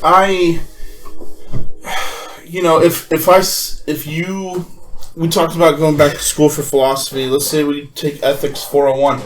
You're telling me you have no possible idea what Ethics 401 might be about? Oh, but those are cultural and linguistic and maybe... What, is he going to talk about how to make a grilled cheese? Is that what... No. There's games. What all ties all games? I know what that game... Tell me what... But like I couldn't... But it's one of those things where I understand that it's social. What counts as a game and what doesn't is a social idea. And maybe we can say ethics is a collection of semi-related ideas to some degree, but not all of them, that we lumped together kind of loosely due to some cultural and historical I feel bullshit. Like at the end of the day, this is just the realist nominalist debate all over again. It's just point to a cat. You say, well, that's different from that cat. And, I can't point to a cat that's the cat. And so you would say there are no cats. But I would go one further, though. I think we get real value out of the word cat. See, my response would be, no. I get value out of the word cat. cat is a useful idea because it's helpful to speak about cats. Should's a useful idea. I completely disagree. You should. What do we get out of it? What do we get out of it? What do we get out of the idea? Instruction. No, you don't need a should for instruction. You just need is then. No, if then. If then completely takes care of instruction. You don't need anything outside of it. If I tell my nephew you should go to bed now, you could easily say, if you want to feel healthy tomorrow and awake, then you should go to bed. Or then suppose he doesn't care about that. Suppose he doesn't understand why that's important. I can still tell him you still should. No, at that point, remember, all commands are either threats or requests. At that point, you either ask him, you appeal to him, or, and I don't recommend this, well, depending on timeout or whatever, or taking away your Game Boy, or you threaten him. Those are your options. No, but I'm not referring to what makes it true that he should go to bed. I'm referring to the mere fact that he should go to bed. No, but that condition, that status, by itself, regardless of what makes it true, that concept's important and has use. It identifies a specific thought. Use to whom? What do you mean? Use to, it has use, has to have... To me, I like it. To you. Okay. I'm sure students in Ethics 401 will find it useful. So wait, are you to suggest that the purpose of the field of ethics is we like to do it? It feels a little bit like that's what you just said. Are you telling me someone forced me to learn ethics? Wait, surely ethics is practical. Surely the point of philosophy is either because we want to... is it just a thought experiment? Wait, is that what we're doing? Is this just a thought experiment? Are we just jerking off, trying to fucking figure out, oh, hey... What's a possible system? I don't even know what we're doing. Is it because it's not even a logical problem exactly. It's not because we're not even the answer. We need to not only destroy ethics, we need to destroy philosophy itself. Wait, hold on. Kind of yes. Hold on. A little bit yes. Surely, given millennia, we should, as a investigative activity, answer all questions relevant. We might still encourage the practice of reason on day-to-day basis because that's always, there are infinite permutations of that kind of thing. But the precise application. But the basic, theoretically, we should be if it's an intelligible question, it can be answered. Yeah. Well, all right. So eventually, ethics. Yes, the purpose of ethics is to destroy ethics as a field. Well, to basically say we've done with it. We finished. We're done. Actually, here's a guy I read recently. John Gray, he had a book on feline philosophy. Mm-hmm. And his position is basically you know why you're an unhappy human? It's because you keep thinking. You know what cats think about? Fuck all. Cats are I'm a cat, I'm fed, I'm going to chase this red dot right now. It's not a god-awful position, but the problem is, I think I started to say this early, the problem with Ayn Rand and a lot of people who follow her philosophy is that they don't know what's good for them. They want to be happy. I can't fault them for that. But their brains are broken for any number of reasons. Some of it, I think, actually Christians encourage to, fearmonger about this shit.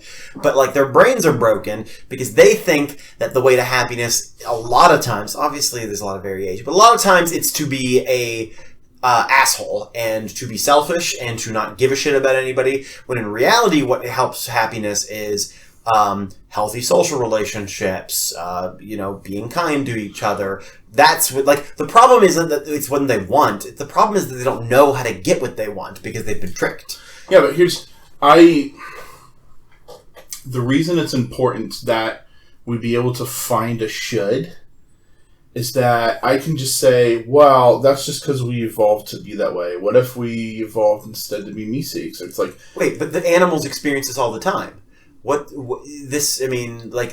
are animals that that eat their own young and shit like that. Or animals that parasitoid wasps or whatever. They have to survive. They must lay their eggs in caterpillars, which then burrow their way out on the other end.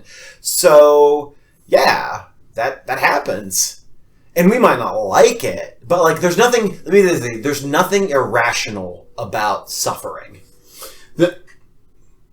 We might not like it. Like, suppose yes, this but might if someone can say that, they can justify any fucking thing. Yes! That is the world we live in. That is the truth. So I can say, well, I think goodness is having the perfect race, so I'm going to kill all the bad races till we have the perfect one. Someone might do that. That would suck. We Yeah, have to stop them. If I can say, oh, you shouldn't do that, because I can actually point to the real should. Yeah, but their should is different. They have a different should. But actually, real quick. Yeah, but the fact that we can refer to... I have a different cat than my girlfriend does, but I find it useful referring to cats. Because they have a different should doesn't mean I can't refer to should and they know what I'm talking about. In a genuine spirit of non-judgment, can I ask a question? Sure. Is some degree, and again, this is not... I am genuinely curious. I could be totally fucking wrong, and you can tell me I'm fucking wrong. To some degree, your resistance to my idea is that it gives you anxiety. Because it worries you, because you think that just like 2 + 2 = 4, if it's the case that good isn't as settled as 2 + 2 = 4, then like the idea is that idea somehow, either persuasive or not, like the absence of that would be a huge... If that were true, it would either be bad news or like we can't let the... Or maybe is it like some element like, yeah, but or like, I did it again. It'd be like one of those things where it's like, we can't let anyone know this. Like, yeah, I agree, but if we fucking tell them, they'll all fucking kill each other. No. It's not that? Okay. Because I feel, to be true, I feel that. I've been scared to say what I'm about to say. And the only because in my mind, I'm like, what if the fucking people here, they start murdering each other? And to some degree, I have less anxiety about that because I actually have more... I have more and less hope for humans than that. What I mean is, I feel like the people who want to kill each other, if they could be persuaded, they would have been persuaded, and they're killing each other anyway. Hear me out. All right, so I don't have anxiety about what our listeners would do. If you're psychopath based on just shit I said, that is so on you. Fair. I put so much pressure on like my affectability or my ability to affect the world. You do. I have such anxiety about like the ripple effect of my behavior. The anxiety I have is that, I assume you've seen the first Harry Potter movie. Yes, a long time ago. Okay, so what does Voldemort say to Harry Potter at the end? There's no good and evil. There's just those in power. If there's no... I think it's derived from a Julius Caesar quote. I think it's something like, the weak do what they must, or no, the weak do what they can, and the strong do what they can, the weak suffer what they must. Yeah. Well, it's certainly it's also a little bit Nietzschean. But anyway, if goodness doesn't exist because we can't derive like we can't come to a conclusion about what the hell goodness refers to. So one, what goodness refers to in the word itself, I still think the word has a use, even if only to refer to that mystery. So on a linguistic level, that's why I don't think goodness, like, I'm not going to say, you put goodness in this paper. That was wrong. I'm going to say, well, you know what I'm referring to. If I may, would you experience, if it could be demonstrated, as I believe it can be, that for almost all cases, and obviously, look, if Superman's evil, I don't fucking know, man. I don't fucking know. Like, if you're like Superman, if Homelander exists, I don't fucking know. We have to find a way to kill him. That's the real answer. The real answer is we either persuade him or kill him if Homelander exists. If we can't persuade him, we gotta kill him. That's it. It's a little bit like asking, what if God was a torturous asshole? I don't know. What am I supposed to do? That's why Pennywise the Clown Nightmares. It's like, yeah, I'm just going to convince Pennywise not to eat me. Like, right, or whatever. But here's the good news. Here's the fucking good news. And even for powerful people, I think there's the idea, like, what about the powerful? How do we persuade them? First of all, the powerful already, most of the time, do what the fuck they want anyway. How often, maybe you gave the example of the Ahsoka guy earlier, but realistically, how often do world leaders get convinced by philosophers to behave morally? I mean, come on. When has that ever happened? I will say, like, when I saw the story of Ashoka presented, that was the tightest hero shit I've ever seen. Like, sure. Like, oh my god, he's a wizard. And he used words to convert Satan. And look, if you want to dedicate your life to becoming the ultimate monk, philosopher, rhetorician so that you can maybe talk Putin into being a good guy, sure, go for it. Yeah, cool. I'd probably rather just... Do I want to say I'd rather just arrange for Putin's death on a recording? I have no idea about the legality of that. I'll say this. Technically... You could say that you think that the world would experience a maximization of happiness as a result of Putin dying. That is not illegal to say. Technically, I don't want Putin to die. I just don't want Putin to be in power anymore, sure. And that seems to be the best way to make that happen. Yeah, if I had the power to magically just put Putin on a pleasant island somewhere in the Pacific with an ample food supply and some books to read, like, I don't care. Sure, whatever. Fuck it, I don't care. Sure. I would love if I had the power to physically just create as many islands as I want to put like prisoners on and they can just have a good time fishing. Fuck it. Whatever. I don't care. It just reminded me of I think it's a Far Side comic where well, you know, for yet another year, who are the people that make maps? Cartographers? Thank you. You know, the League of Cartographers enjoys paradise on the undisclosed 8th continent. That's very funny. I love that. That's so good. I guess the reason I kind of let go, I think, of using these words is I became persuaded of some good news, which is that I think even for powerful people, you can make... I'll be honest, I don't think it's worked much historically, but I actually do think that even if they didn't listen to me, I could make genuine arguments why it maximizes their well-being to be pro-social and altruistic with their money. The thing it's convincing someone of that. That's the totally philosophical missing link. Like, if I want Superman or Homelander or crazy psychopath whatever to not kill me, the best argument I have is to say somehow you're hurting yourself too. Yeah, absolutely. And the thing is, even with real life, like, here's the thing. Do I think Elon Musk would listen to me if I tried to talk him into being a decent person? Probably not. For all kinds of reasons. He's set in his ways. He had a particular upbringing. All kinds of shit. Also, just, the effects of power. All kinds of bullshit.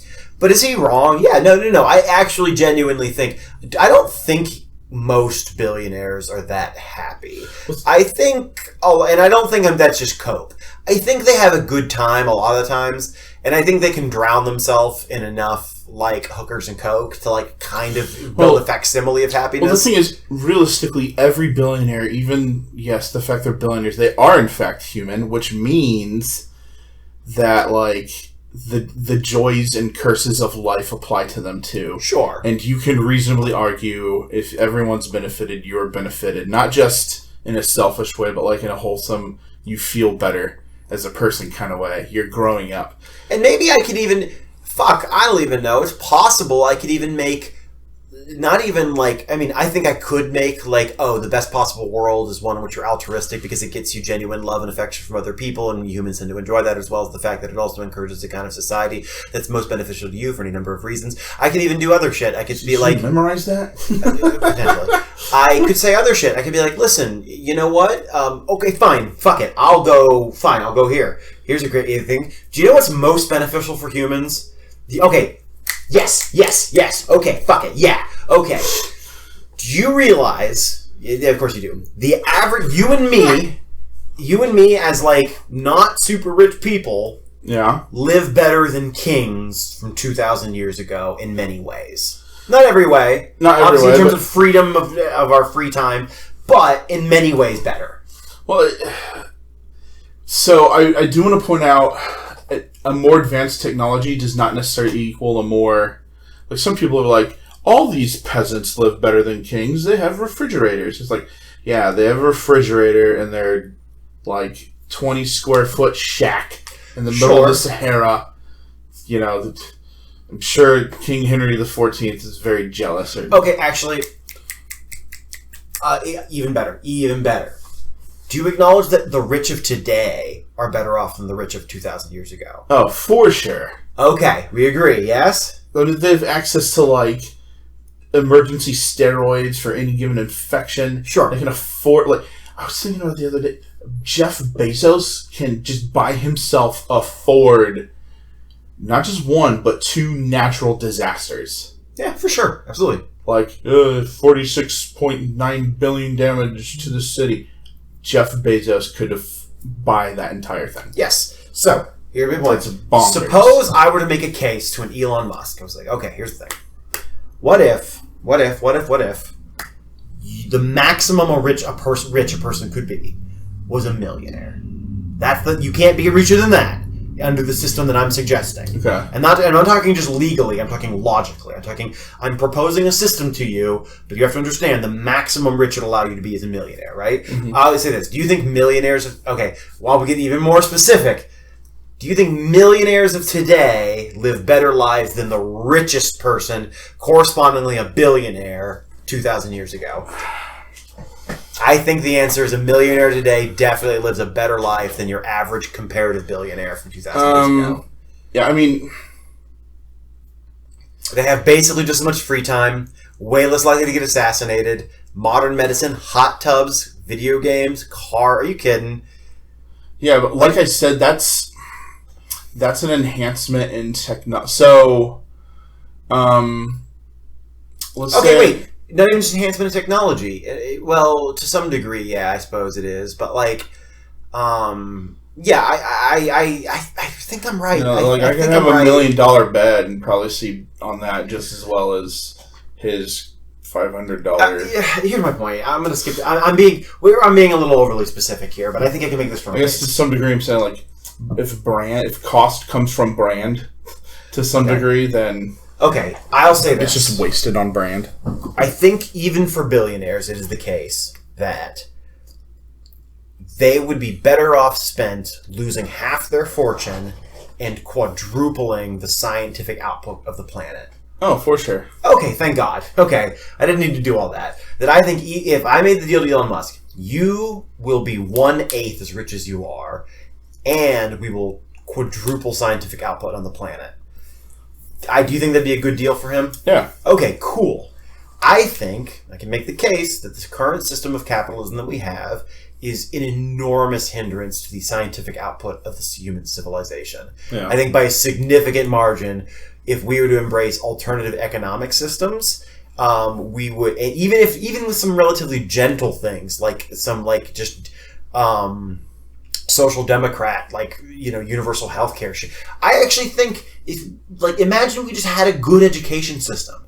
Imagine if the United States of America had imagine if that was our fucking new moon program. It's like we are going with as much fervor as we put into the moon program, and we will tax the fucking billionaires for this. We will have the best, most advanced, most well-researched, scientifically enabled, technologically enabled, universally accessible to every child in America education system. I think that's a good trade-off even for billionaires, because billionaires get cancer.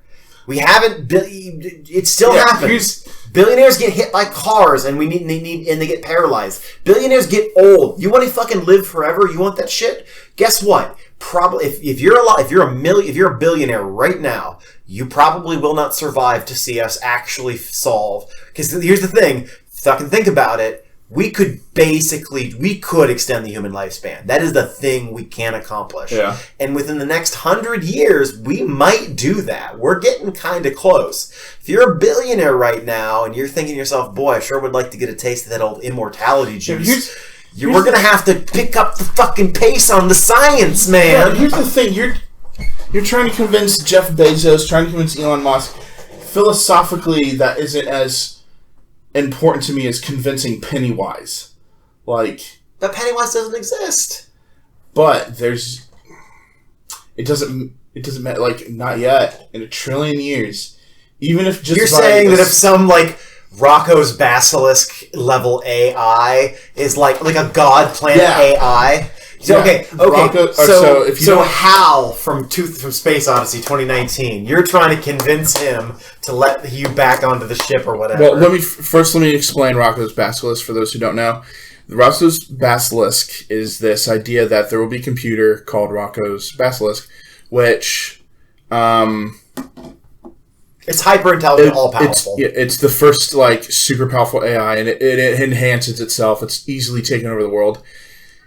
Well, before this happens, you can either work towards this AI's creation or against the AI's creation. Now, if you worked against it and it still came about, guess who? That doesn't look too good to Rocco's Basilisk, does it?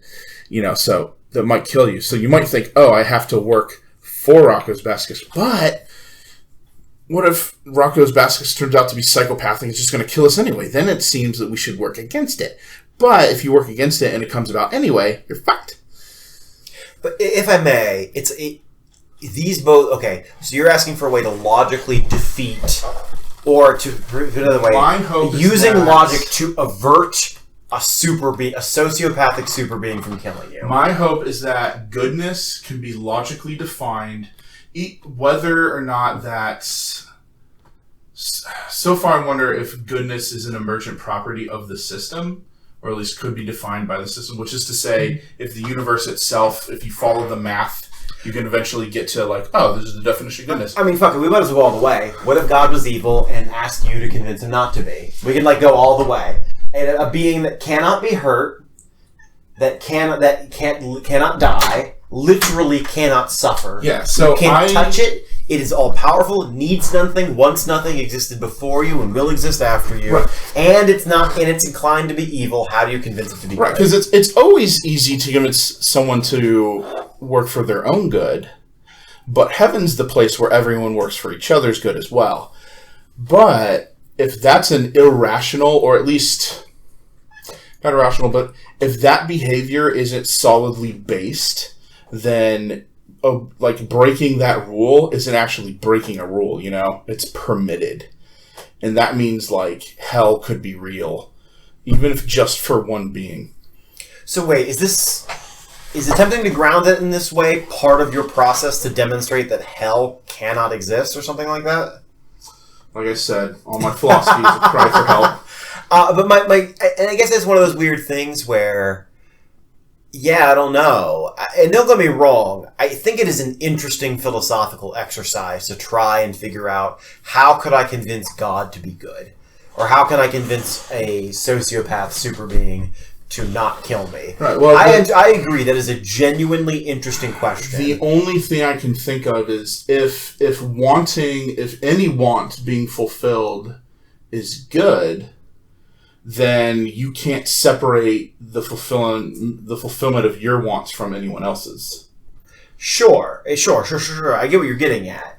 And I guess... So if we define goodness as just the achievement of desire, getting the thing you want, ultimate goodness would be where there is no lack of that, so everyone gets what everyone wants.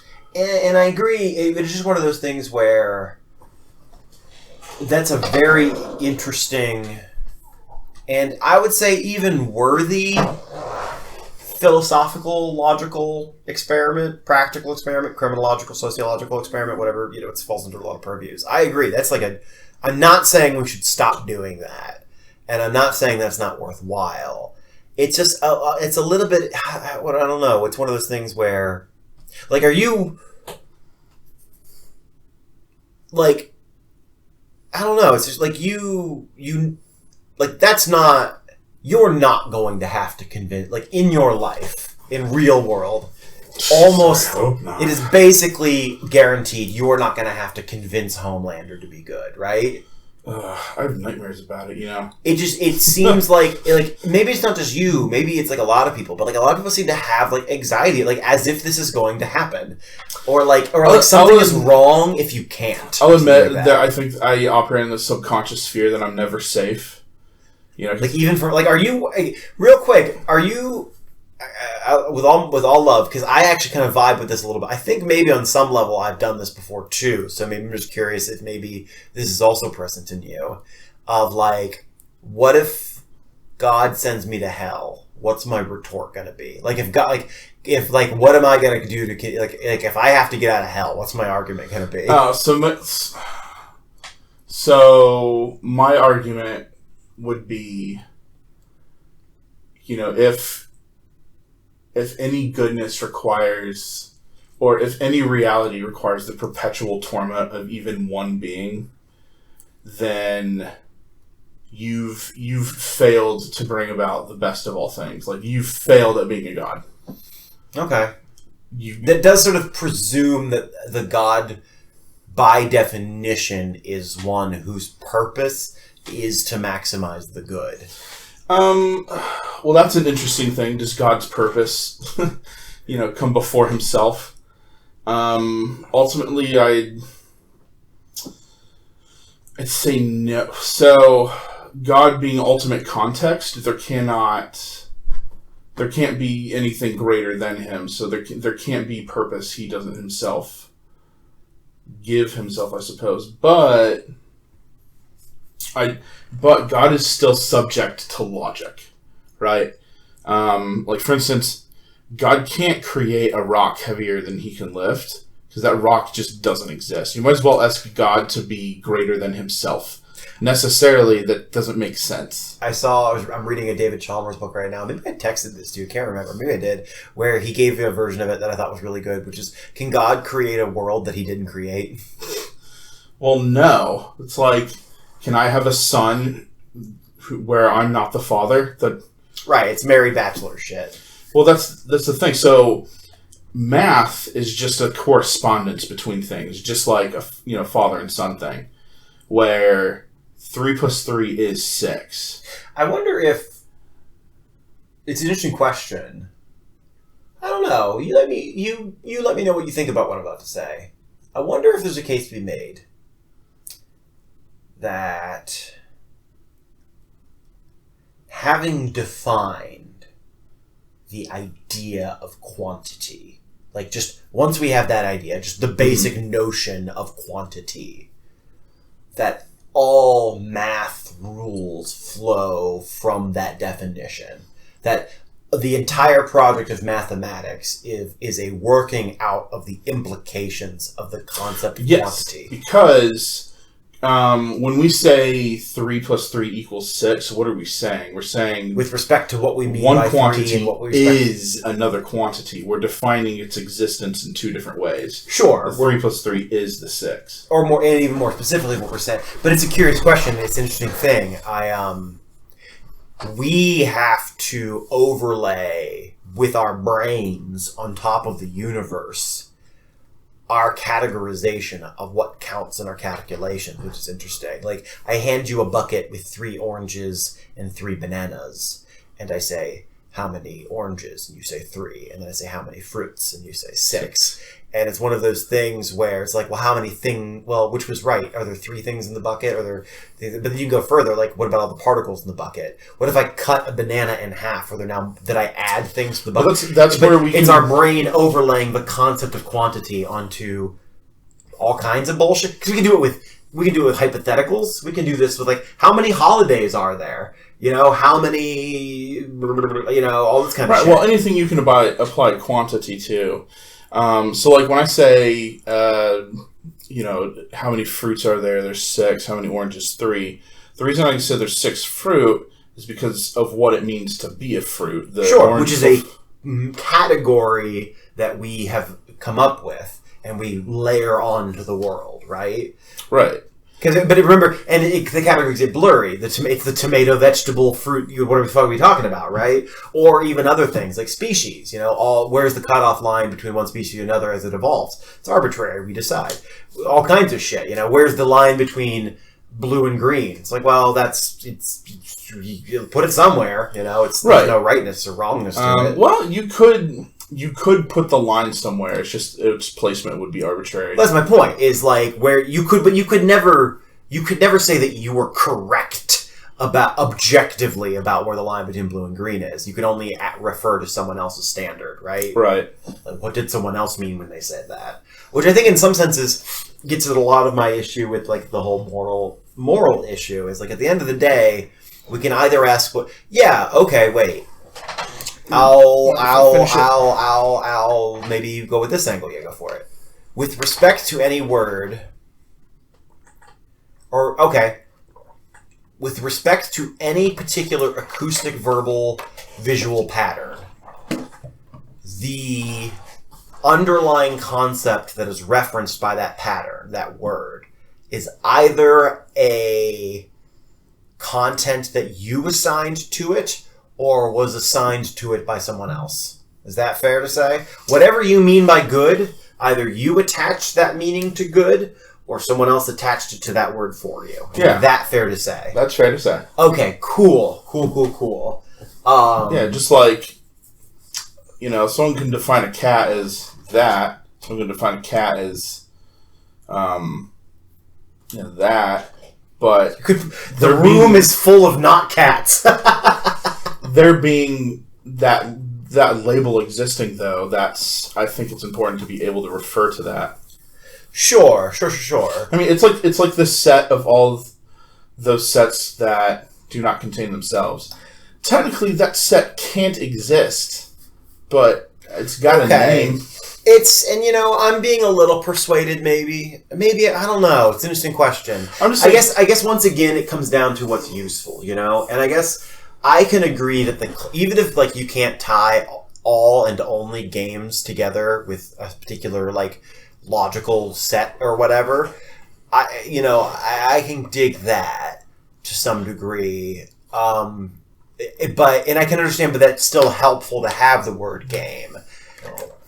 I guess I just wonder if, let me say, I think at a minimum, I'll make a minimal case here. I think in terms of clarity of thought and in terms of finding out where the because here's the thing, remember I mentioned the abortion thing earlier, right, with the two sides of the thing. I do think that here's the thing, I think hidden, underneath what's really going on here, there are contradictions. So I think, for example, it could be the case that one side it could be just kind of comes down to this. One side believes in God, the other side doesn't. That the existence of. That's a straight contradiction. If one side's no God, the other side says there is a God. That's a contradiction. Yeah. Or maybe there's other things about maybe they're actually disagreeing. One side saying abortion is necessary for happiness within a population. Maybe the other side saying no, abortion is negative for the happiness within a population. That's a genuine contradiction. That can be answered and drawled and assessed. Right. Even the whole question of God, that's a difficult one for sure. But that's something we can at least talk about, right? And I'm worried that underlying stuff, what's really going on under the hood, gets blurred over and obfuscated if we just refer to it, if we don't recognize where the real disagreements are. The disagreements aren't, on the other side, the disagreements aren't that abortion's good and abortion's bad. Layered down, their disagreement is, does abortion actually make people happy within a population? Layered down, their disagreement is really, does God exist? And if so, what does he, she, it, or want? That's where we need to get to the heart, because otherwise it's just a matter of people going A, not A. I think it actually comes down to, is there a circumstance in which we'll say, potential, actually no. Because there's some people who outright deny abortion, even in the event that, the baby's already... Well, no, is that true? Does anyone, even a crackpot politician, refuse abortion even if the baby's already dead? I think at a minimum, there are certain laws in the books now that are worded in such a way so that in practical terms, it does happen that abortions are refused even for dead babies, dead feti or whatever. Okay. Because on the off chance that they abort it and it happens to we fucked up. It had a weak heartbeat or whatever. So I think in practical terms that just does happen. Yes. In fact, I believe I've heard of some pretty horrifying stories of fetuses dying inside the womb and there being a risk of sepsis occurring to the woman who's pregnant and really horrifying shit. That practically does happen. It's a fucked situation. It's not great. It's real bad. It's real bad. And you run into other, there's all kinds of, I think think we talked about this before, is like in some parts of the world and now in some parts of America, it's either getting arrested for miscarriages is a thing that has happened, I think, both in abroad, because it's one of those things where they get, it's like someone, you can argue someone could have induced the miscarriage. But this is my problem, right? Because that automatically makes all miscarriages suspect when it's right, because it's actually, I mean, again, I'm not saying this, again, this is not, I'm going to be very clear what I'm about to say, and again, I'm also worried about the ripple effects of my behavior. The things I'm about to say can cause a miscarriage. They're also very dangerous to the pregnant person, so don't do them. It's not an option. But like, for example, it can happen that if you eat a bunch of black licorice, that can trigger a miscarriage. It's a real thing that can happen. And so I'm so worried that somewhere in the world it's going to happen. Somewhere in the United States it's going to happen. Already you have to be pretty insane to eat black licorice to start. But my point is that some pregnant person is going to eat a bunch of black licorice and not knowing that. And then they miscarry and then they end up in fucking prison. And it's just like, what the fuck are we doing here? It's fucking crazy. Yeah. Glad we both voted yesterday. And hey, good news. Neither of us are like unambiguous, wholehearted supporters of the Democratic Party. Mostly because we don't think they are sufficiently good. But they did better than polls suggested, which is nice news for democracy and sanity in the United States. Yeah, the shoot myself in the foot party did better than the shoot myself in the face party. Yes, true. But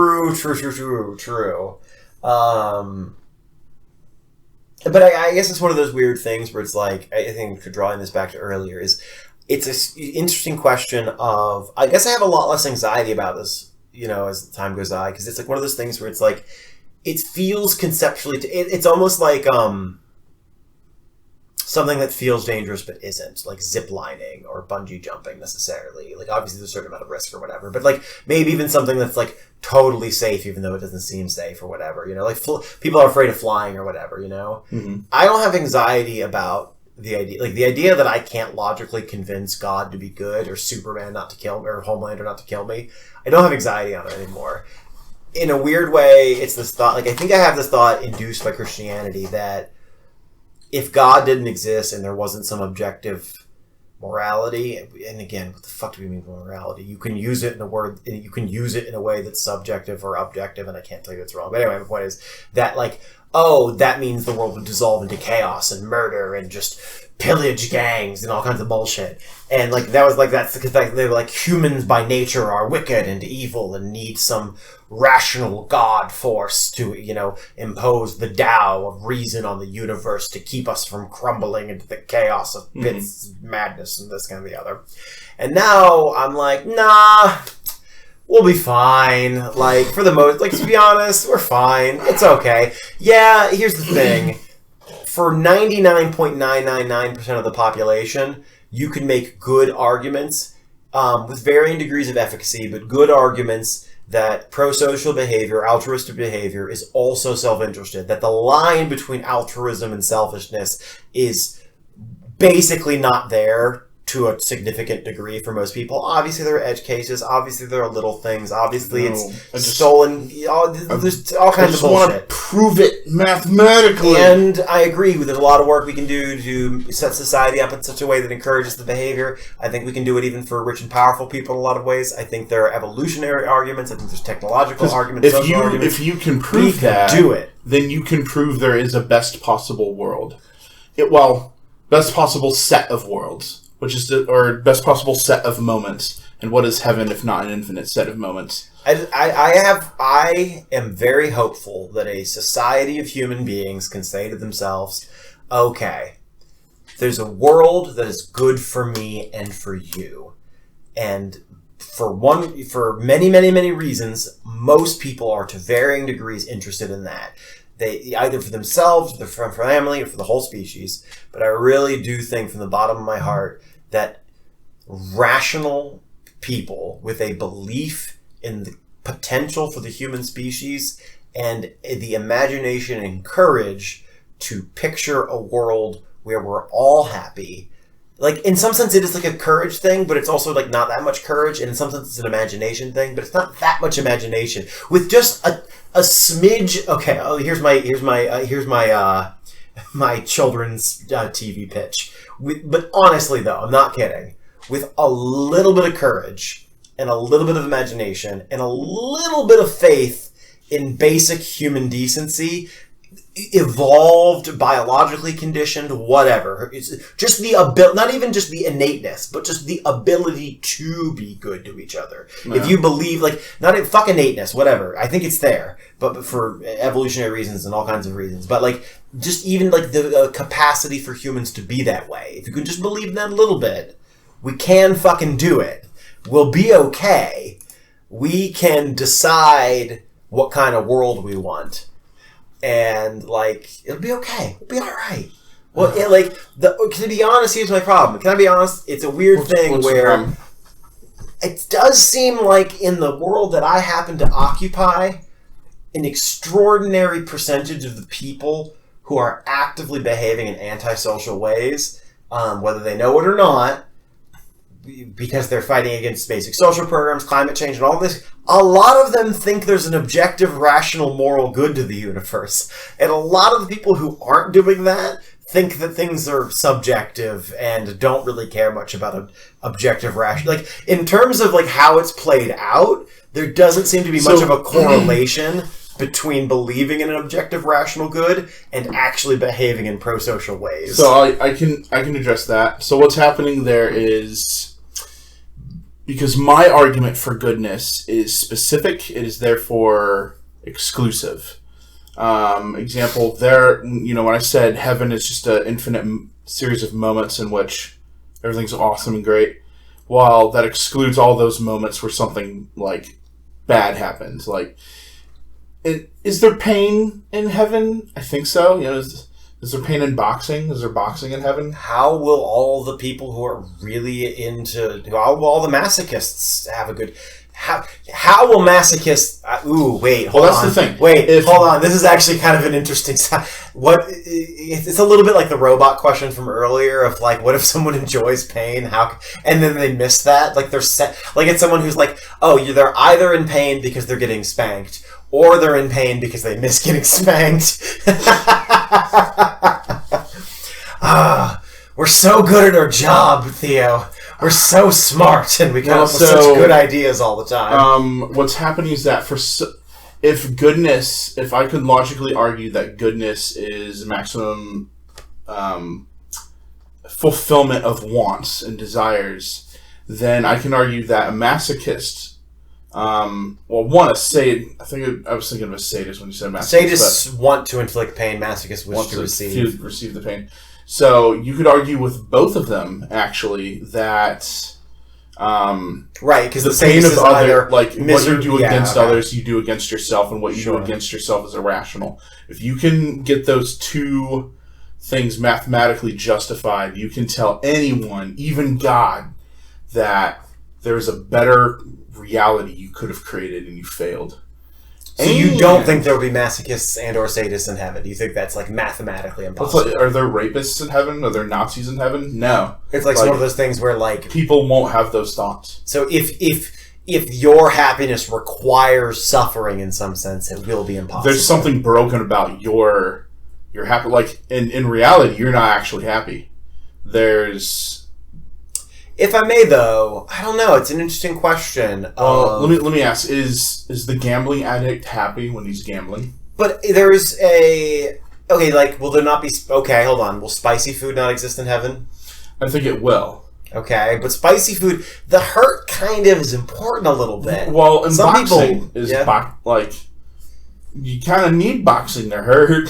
Arguably, I would say there's no permanent brain damage in heaven. There's no CTE in heaven. Thank God. You come out of that match, so it's Valhalla, is what you're suggesting. Well, it reminds me of there's a manhwa, which is South Korean manga, called God of High School, Jesus. And it's basically there's a tournament of people. It's always a goddamn tournament. If I were to believe manga, every Japanese high schooler has been in 7 life or death tournaments by the time they graduate. It's just all tournaments. Now finish what anyway, so in the manhwa, they who host the tournament, and it ends up there's like this big, like somewhat like a shadowy cabal, like a fantasy mythology thing going on. Like they're actually looking for the Monkey King. That's where they host the tournament. And okay, cool. All right. Anyway, they have nano machines that can keep you alive while you fight, and the purpose is that so you can go all out. So if you get someone you practice judo, you get someone in a judo lock, and you just want to dislocate his arm, go for it. He'll be fine after. All right, the nano machines will heal his. Yeah, so it's technological Valhalla. But things like, even if you don't get your arm like wrenched from its socket, there are people who lose a match and they're just broken. They're devastated.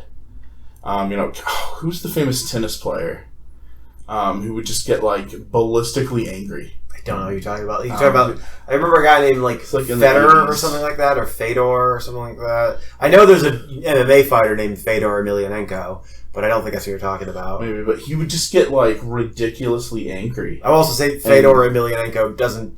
He's more of a calm killer type. Like he threw these short tantrums, basically. That won't be in heaven though. Like. Because his understanding of success is so broken that it actually hurts him. I don't know. It's one of those things where it's like it's not like I'm disagreeing with you, but it's almost like conceptually I don't even know how. It does seem like a lot of activities are basically like competitions will be impossible in heaven because to some degree a competition implies the pot like. In order for, I don't know, it's an interesting thing. Like, does a competition need to have an outcome where one person is happier than the other in order for it to count as a competition? Is rock, paper, scissors a contest? Yeah. Is flipping a coin a contest? If you have competing goals, yes. So, there's interest in winning, but there's no need for that victory to mean anything more than it's an interesting thing. Victory. But I don't know, it's interesting. You might be right. But it's almost like conceptually, like, imagine a situation where... I don't know, it's an interesting thing. What does it mean? I guess it's an interesting question of what it means to win, then. Like, what does winning mean, then? Winning is just... It's an outcome from a game. Sure, but the hypothetical... So, let me put it this way. Suppose we're playing a game where it's just heads and tails flipping a coin, right? Yeah. And heads comes up and you say you won. And I might say, oh, no. I'm playing a game where the side that lands down is the winner. I won. Right? It's an interesting thing. Like, that sense, it's like conceptually, it's like, what game are we playing? Well, we're not playing the same game if there's different rules. Right, but that's sort of an interesting thing where it's sort of like you could, like, I don't know. Well, that's why, I guess it's this principle of... I don't know what I'd call it. Principle of consistency that I'm talking about. Like, well, it's goals, right? Like the concept of the win is what you're trying to do. It's what you want, right? So it's an interesting question of does the experience of failing or having a goal denied to you, is that intrinsically a kind of suffering or involve suffering? Is it intrinsically suffering to be prevented from doing what you were attempting to do? Only if winning is considered like definitively always good for you. So here's the thing: if it were true that winning was actually good for you, or like made your life better in some way, competition would be impossible because that would mean losing is missing out on that thing. Okay. Yeah. So let's say it's a baseball game in heaven. If winning makes the other team, like, if it actually improves their lives, then we've hurt the other team by causing them to lose. And that's a form of suffering that is, I'll say, unnecessary and therefore unjustified in heaven. Okay. Well, you might be right. It's an interesting question. And there's all kinds of things. Like, there's, like, the pain, like, I don't know. It's, like, interesting questions of what counts as pain, for one thing, comes into, like, True. Could two people qualitatively have the same experience, but it counts as pain for one and not pain for the... I don't know. Maybe not. I don't know. It's an interesting question. Because it's an interesting question of, like, two people can eat the same food and not like it or dislike it, but then it becomes like, as that gets translated into are they having the same experience? And it seems like kind of maybe no. See, that's why that's the thing I get hung up about mushrooms with. It's like, or how about this? My friend gave me a lighter. He didn't like it because he didn't like the color scheme, didn't like the design. And I kind of liked it. I'm not seeing anything different. We're assuming both of our minds and qualitative experiences? Synaptic and synapses and the actual chemistry of the brain. Like, when we see this thing, it's all happening the same. I'm seeing the same image, but for some reason, it's like country music. Why do I recoil at stadium country when there are people that listen to it like all the time? It's their comfort music. Yeah. I listen to country if I want to be mad at something. Like, no, that's weird. Well, we have gone longer than we ever have before. Oh, yeah. I think it might be time to wrap it up, my friend. Who opened us today? I did. Okay. Is it okay if I take us out? Do it. Hey, folks, take heart. Things, a good world, a happy world for 99.9999999% of humanity is assuredly possible. But don't worry. Eternal happiness is eventually going to be real. Everyone will be in heaven. It'll be blissful forever. At least if Theo has anything to say. Don't worry. This seems like it might just end up being your project. I worry about the logistics of heaven, but it'll work out, guys. Theo is like the sysadmin for heaven. He's like constantly like updating it and like doing bug fixes. Edit. Patch notes version 1,776. This is the shit I worry about. Wolves can now photosynthesize. However, their excretions are no longer poisonous to a different species. Shifted one particle three energy levels up. Replace the carbon You've no idea. I legitimately worry about the logistics of heaven. I do. It's on my mind constantly because if it's ever taken away from me, the world is chaos and I'd rather be dead. That's not true. I don't like death. Death terrifies me. Patch notes: 1,700,005,276. The Japanese Western beetle no longer smells delicious. to the blue-nosed geckos. Edit. Patch notes: Googleplex. there's like an all this wild light above my head at all times. Gravity is reduced, and if that ever by goes off, 0.002% on the planet of Trilotheon 6. I worry about it all the time. All right, you all be good to each other. Yeah, be good to each other and each other and excellence and yourself. All right. Have a good night.